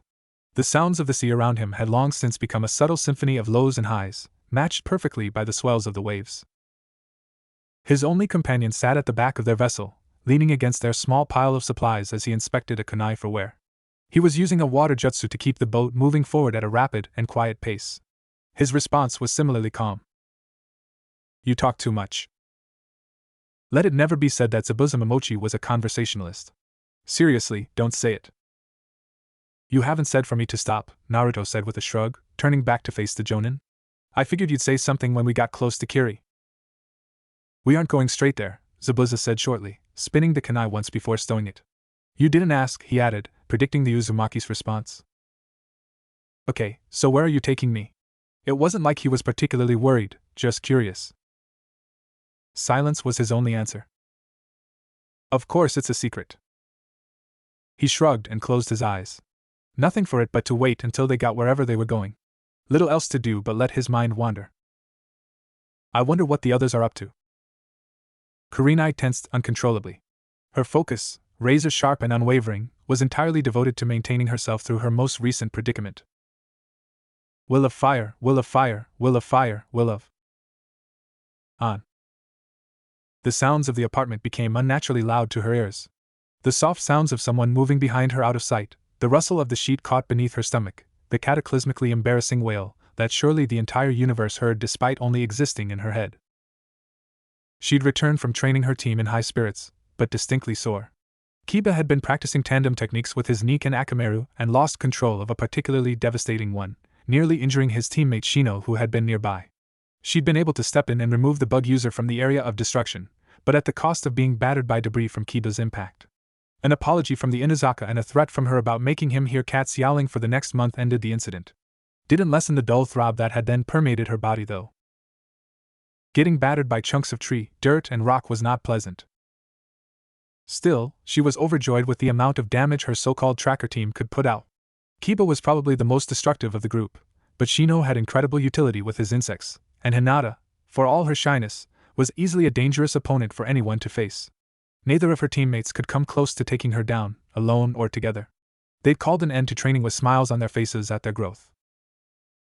She'd gone right home from training her team. Asuma was still with his team. They'd apparently picked it up considerably with the addition of one of Kakashi's kids while he was on a mission. Besides, she was sore and could use. Yohi-sama, I've drawn a bath for you with minerals meant to help soothe bruising. Please relax, I will bring you some tea. That was how the evening started. It got progressively worse from there. Now she was getting a massage and was simultaneously delighted and filled with regret over the decision to allow it. Servant. If the butler took notice of her shaky voice, he made no outward sign of it. Yes, Yohi-sama? He said politely, pausing in his ministrations on her calf. Not so hard, Kurenai said unnecessarily, shooting him a glance over her shoulder. It was an unnecessary comment because the pressure he'd been applying was perfect. Every moment had been perfect. She quickly averted her gaze back to the pillow she'd been burying her head in for the duration of the massage. He was smiling at her, as always. My apologies, Yohi-sama. Impossibly, the perfect massage changed into a more gentle yet still perfect massage. Only her own exhaustion prevented her from sighing in bliss again. This has to stop. So good no. After this I'll tell him it's over. I swear it. Will of fire, will of fire, will of... Behind her, the butler's smile widened marginally. Whatever he may be thinking was purely a mystery. I don't see why we couldn't handle one. You've all been putting in some real work lately. Asuma couldn't help but grin back at the 4 genin that trailed him on the way to the mission assignment desk. The 3 actual genin from his squad threw him unappreciative looks while the 4th, completely unassuming badass genin, beamed back at him with cheer. Isn't that great, we get to go on a C rank, she said, throwing an arm around her friend's shoulders. The blonde just shook her head in annoyance. Most teams would be thrilled for their sensei to be doing this. Most teams got stuck doing D ranks for months. Most teams weren't Team 10. Easy for you to be so happy when you haven't had the crap beat out of you by a manic pinkette for the last 3 days straight. And what do you mean we? She added. Go back to your own squad, Sakura. You know we're not getting back together for another 10 days or so, Ino-chan, don't you love me? To be honest, I wish she could be here all the time, Shikamura said to Choji, ignoring the light harassment their teammate was experiencing. It's a drag that there's more work to do, but having someone to distract Ino is priceless. What was that, pineapple head? Easy there, kids, Asuma laughed, clapping to get their attention. We're here, let's get a C rank. Moments later. I can't give you a C rank. The Jonin blinked at the Chunin seated in front of him. Run that by me again? He said, genuinely confused. He'd honestly never heard the statement before while standing at this desk. I said I can't give you a C rank, the Chunin repeated patiently. I know your genin are talented, I taught them after all. That said, the fact of the matter is that they have neither completed the base number of D ranks needed to take a C rank, nor have they demonstrated themselves enough to warrant allowing them out of the village, regardless of your own capabilities. You do know who I am, right? Of course. Asuma Sarutobi. Would you like to take a D rank now? Asuma was still blinking in confusion at the Chunin. It wasn't that he always got what he wanted, but let's be fair here, he was the Hokage's son. He always got what he wanted, whether he wanted it or not. And now this, notably polite, Chunin was telling him no? The Jonin turned to where his father was sitting, further down the table, reviewing mission scrolls like he usually did in the morning. Their eyes met for a moment, and the Hokage smiled before returning to his work, effectively ignoring him. Yeah, screw you too, old man. And then he got a brilliant idea.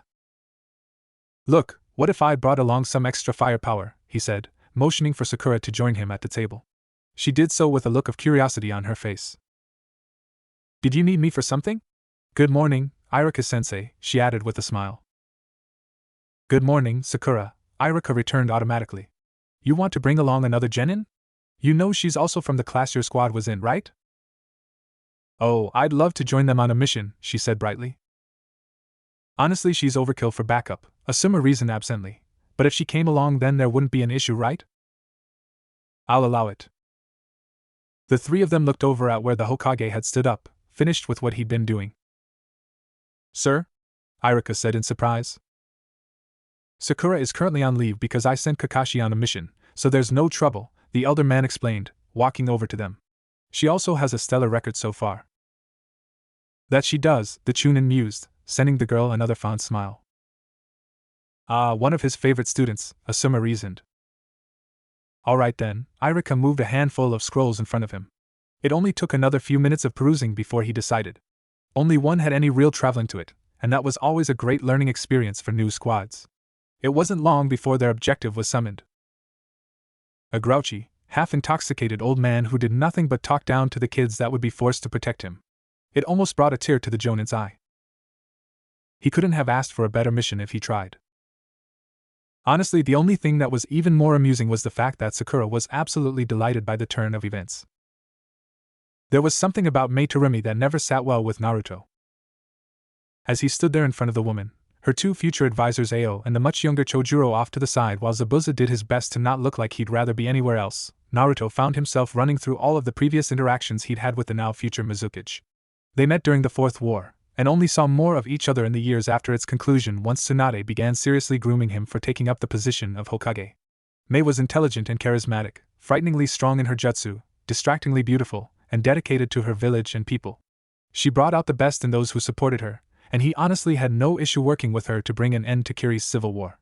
It was just... I just can't put my finger on it. What on earth was it about her that...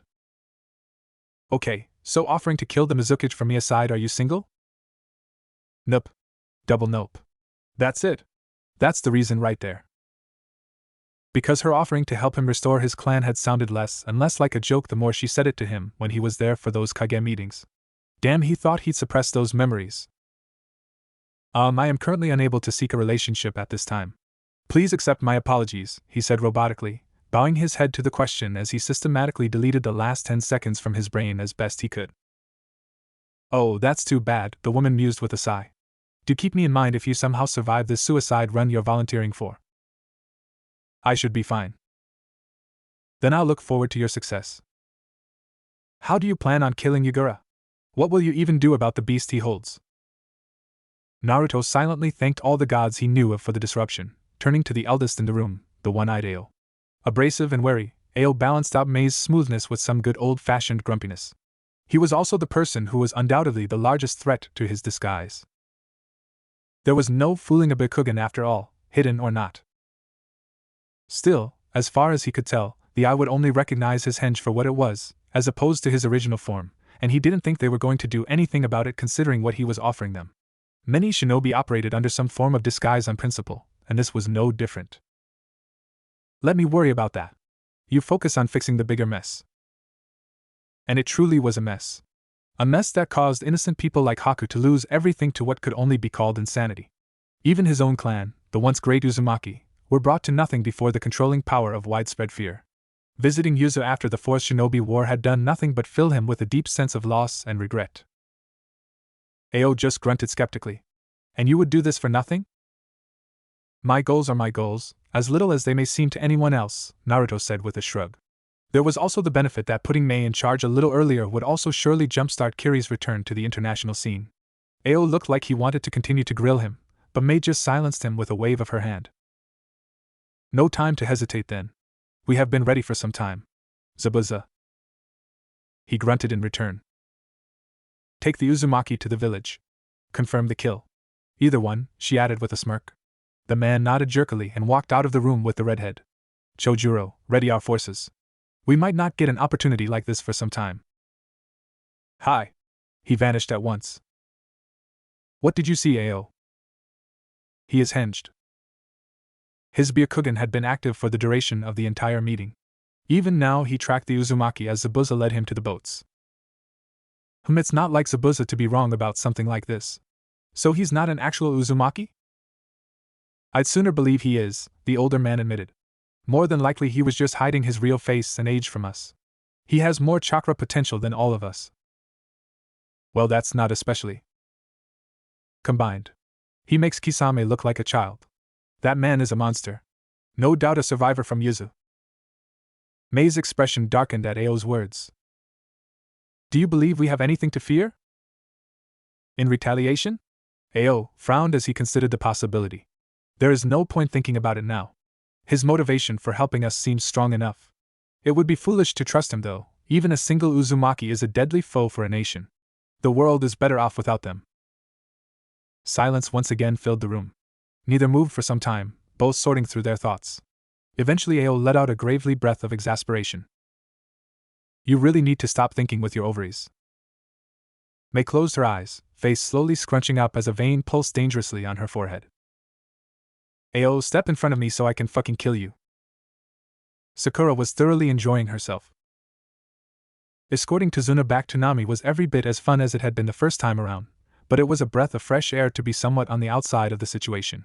The old man's disrespectful attitude may have driven her up a tree or two before, but now her mind wandered freely, approaching the mission as she should have always done. She skipped lightly over a puddle in the road with a carefree smile, looking back over her shoulder to catch Asuma's eye, a fleeting glance at the little spot of blue sky being reflected on the ground. You are way too relaxed, Ino grumbled, choosing to walk around the puddle without so much as a look. What happened to the super killer kunoichi vibe you had going? Hard to do when the weather is so nice. Come on, Ino, don't you love traveling? Sakura responded, turning to walk backwards. The village gets boring after a while. Sure, camping is fuyuin, she drawled, running her fingers through her hair. She swore she could already feel the dust from the road building up in it. Don't give me that bull about being shinobi either. I can do that and still like showers. I don't care where we go if it stays like this, Shikamaru said tiredly, eyes lingering on the puddle for far longer than was typical. I hope we get there soon though. I'm almost out of snacks, Choji commented, rummaging through his pouch with a frown. This is ridiculous, Tazuna grouched. He'd gotten extra grumpy once his alcohol ran out, and it wasn't like they could stop off somewhere for more. I'm dead. There's no way I'm making it back home in one piece. Tazuna-san, you make it sound like you'll be attacked at any moment, Sakura tittered, throwing him a wide-eyed look. Pa, I'm the greatest bridge builder this side of the mainland, he boasted. Of course people want a piece of me. Keeping me safe is the most important mission you'll ever have. Yeah, right, Ino muttered. A second later, two Chunin jumped out of the puddle and tore Asuma to shreds, immediately making a move on their true target. Why so nostalgic? Sakura felt adrenaline flood her body. She tensed her arms, then hid a smile as she threw back her head and screamed in fear for old time's sake. I'm surprised. About what? Naruto stood in silence on an outcropping of rocky mountain terrain that overlooked the village hidden in the mist. Like its name suggested, much of the visible buildings were woven amongst great bands of mist that obscured more of the finer details of the village. Still, the cylindrical building architecture was none too subtle, and it was only more obvious what the largest of these would be, even if Zabuza hadn't already told him where to go. It spoke to the level of desperation Mei and her group were experiencing to put even a hair of faith in an unknown like him. That you are going through with this. Naruto closed his eyes, a moment later finding himself face to face with Kurama, his massive frame draped across the new grassy clearing of the sealed space. Their faces were fairly close for a change. "It solves more problems than it makes," the blonde said shortly. "You pretend like I cannot feel your heart. The thought of assassinating this man sickens you." Naruto's shoulders fell slightly. "Yeah, it's sad, Kurama. The Jinchuriki will always feel like family to me, no matter what they've done." Naruto's eyes opened once more, taking in the village again before he began to make his way to the Mizuki's office. "This is madness." Kurama's voice reverberated through his thoughts with a sudden, impossible weight to it. "Believe whatever you want about our connection or your skills, if he unleashes Isabu you will die." "I won't." "You are a child, in every sense of the word.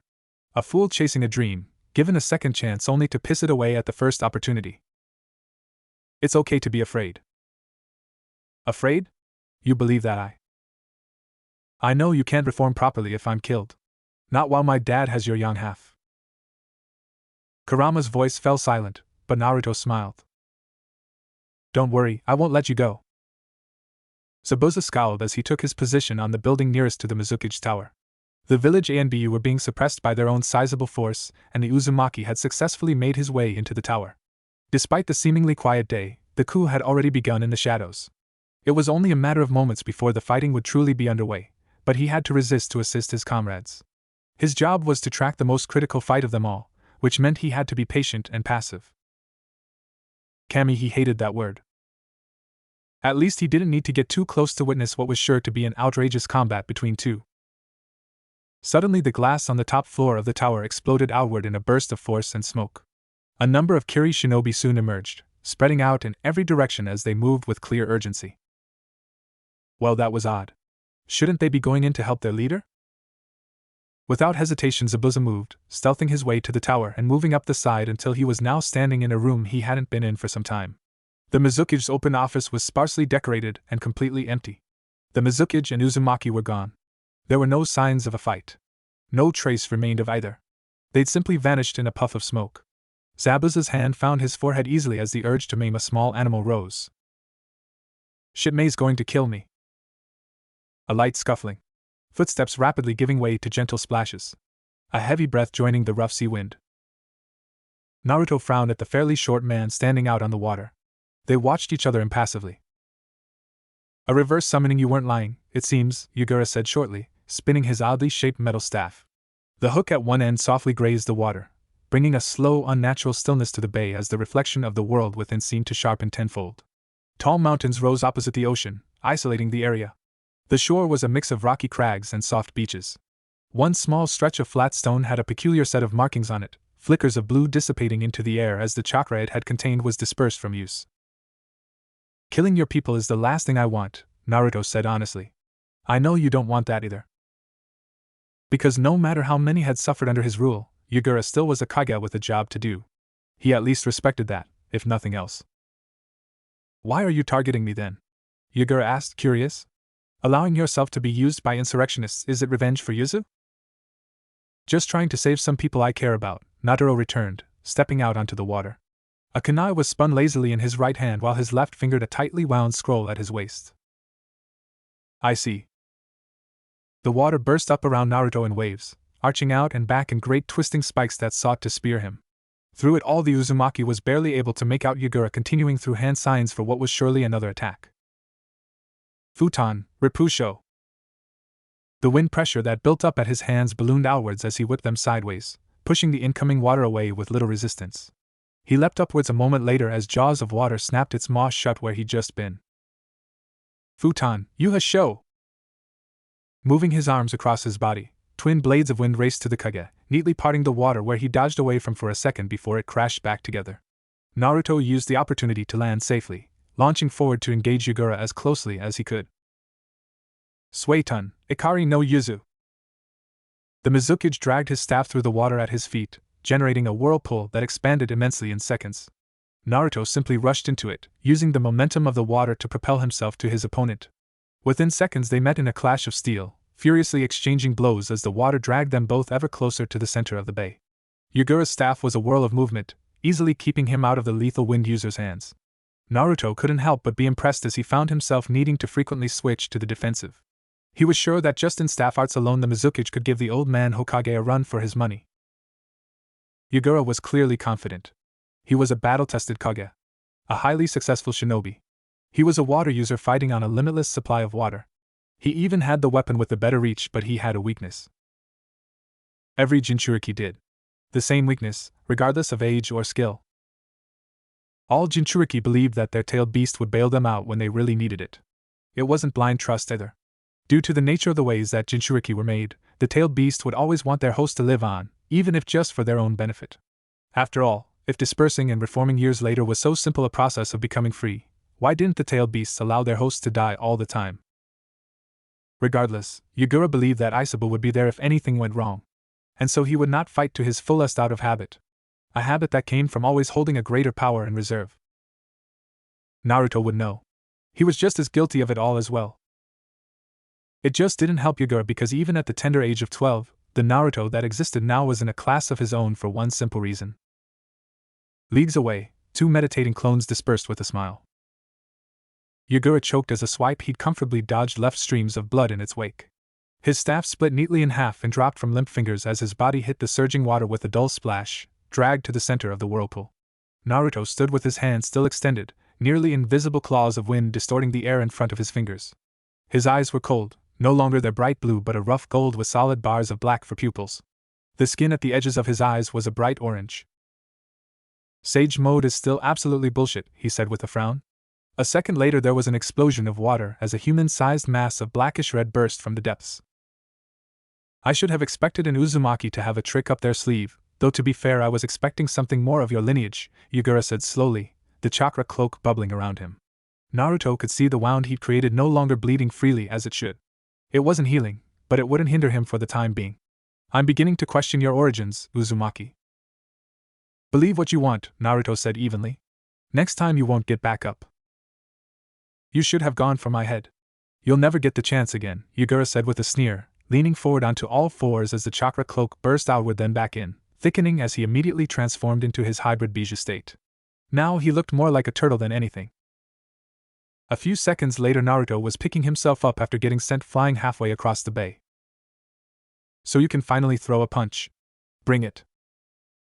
Tsunami! I'm back! Father! Welcome home! Team 10 groaned as one in relief and dropped in a collective heap on the ground as the bridge builder hugged his daughter in front of their home. Inari, get out here, your grandfather is back! Tsunami called back into the house over her shoulder.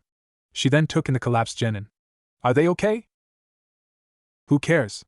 They're brats, said Tazuna, ignoring them as he walked past them and into the house.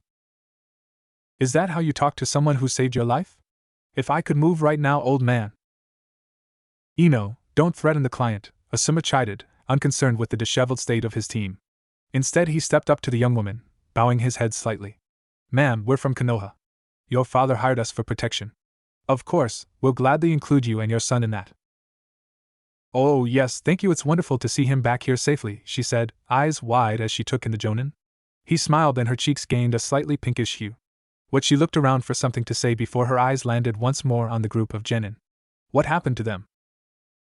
Since the trip here from the village was mostly peaceful, I had them training while we walked, Asuma explained. They're alright, just wiped out. Huh, what a bunch of losers. All eyes turned to a kid no older than 7 or 8 wearing a blue and white striped hat. He was watching the genin from the front door with contempt. Inari. Tsunami said sharply, making the boy flinch.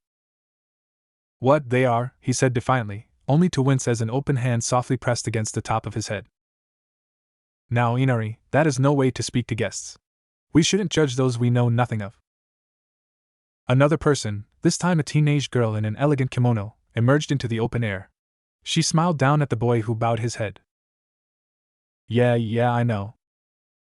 I'd like to begin preparing for lunch, but with so many of us here I could use some help.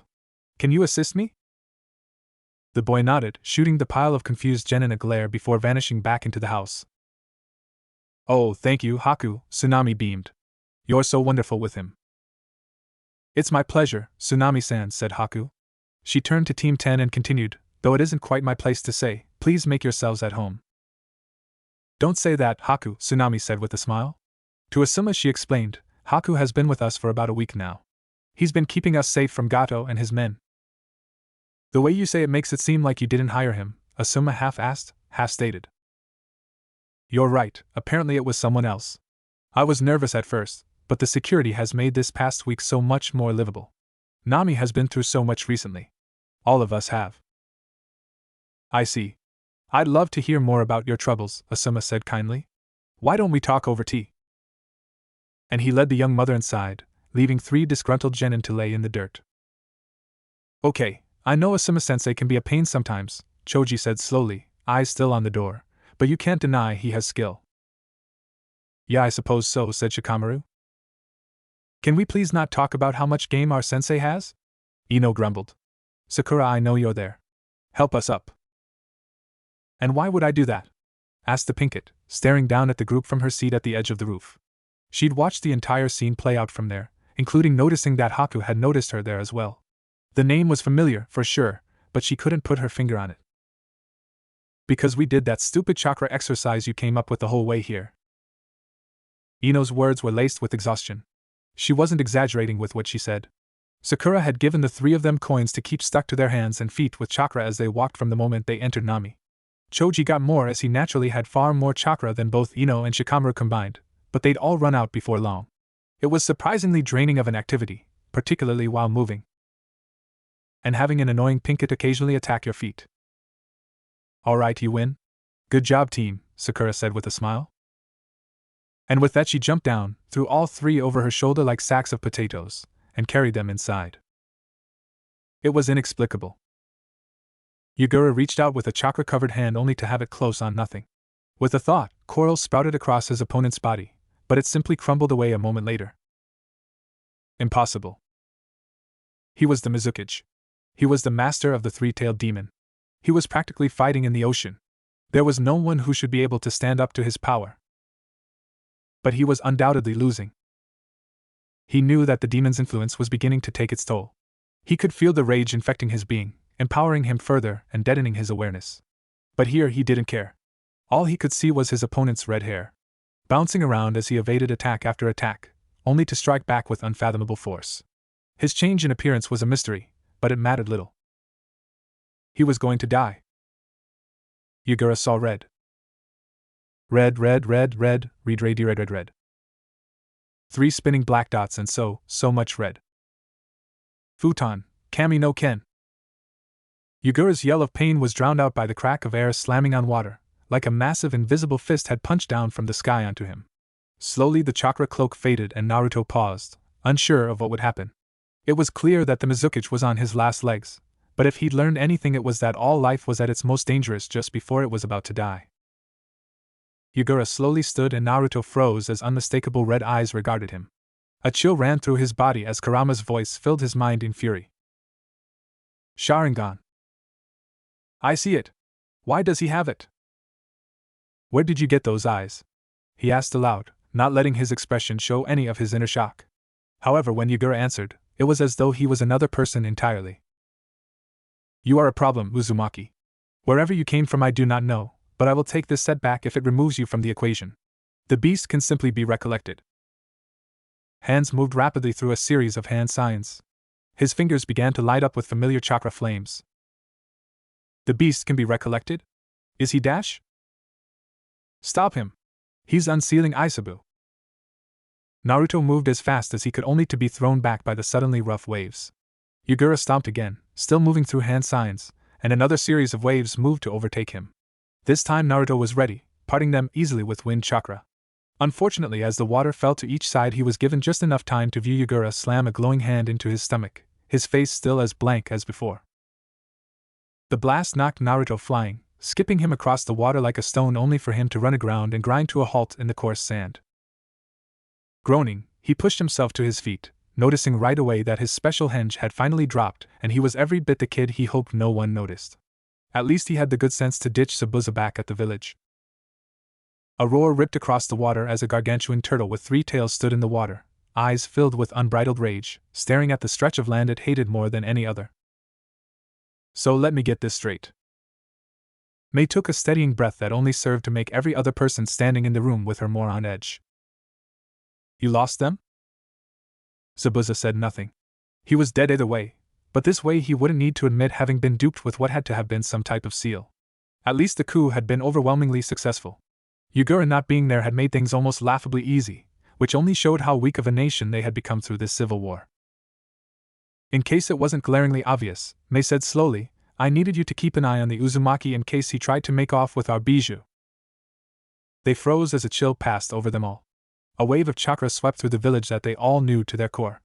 This was not their Kage channeling the chakra of the Three Tails. It wasn't even him losing control of the beast. No, this was.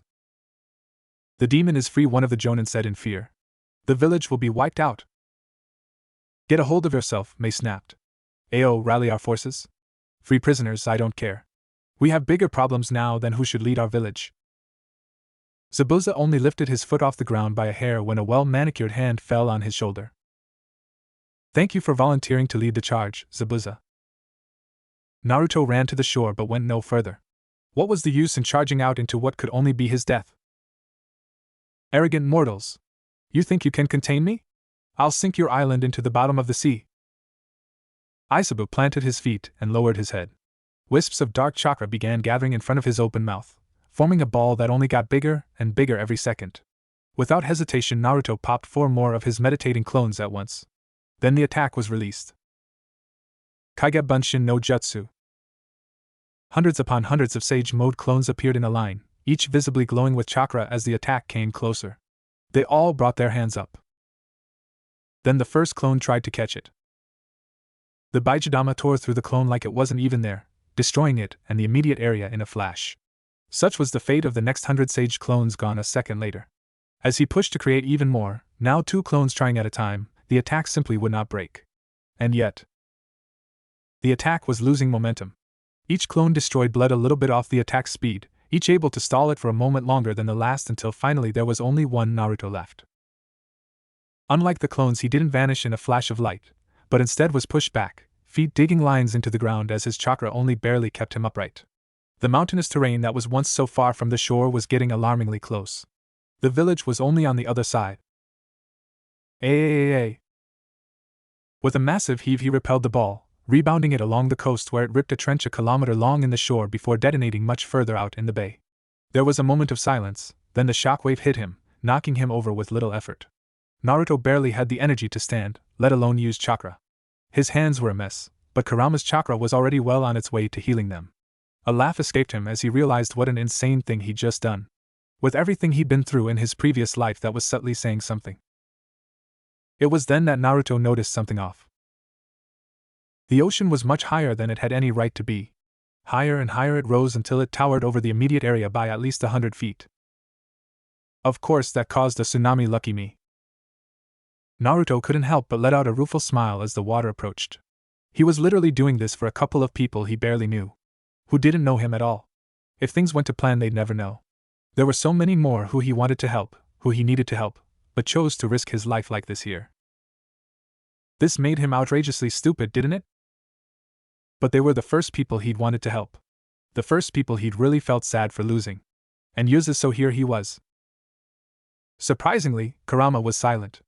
Naruto thought that the Kyuubi would have been raging at him this entire time for not simply running away, but instead he was completely silent. What was he thinking, Naruto wondered. Instinctually his body braced for the impact of what amounted to a mountain being dropped on him. Instantly his world went black, the sensation of being chaotically thrown around all-consuming until suddenly it wasn't. He was floating. Breathing? Naruto lay on his back, gently drifting to nowhere as he stared into the endless dark sky. He recognized the place, less by sight and more by feel. He'd been here before. In this exact place just once before. He closed his eyes as a weight fell upon his shoulders. Arms wrapped around him from behind, and a warmth he'd only felt once before filled him to his soul. Hi, my baby. Hey, Mom. The world suddenly righted and he was able to turn to face her, wincing lightly from the knuckles that she suddenly pressed into the top of his head. This was reckless of you, she admonished. You realize you'd be dead if not for the Kyuubi fixing your broken body. You might get your loudness from me, but the dumb ideas definitely come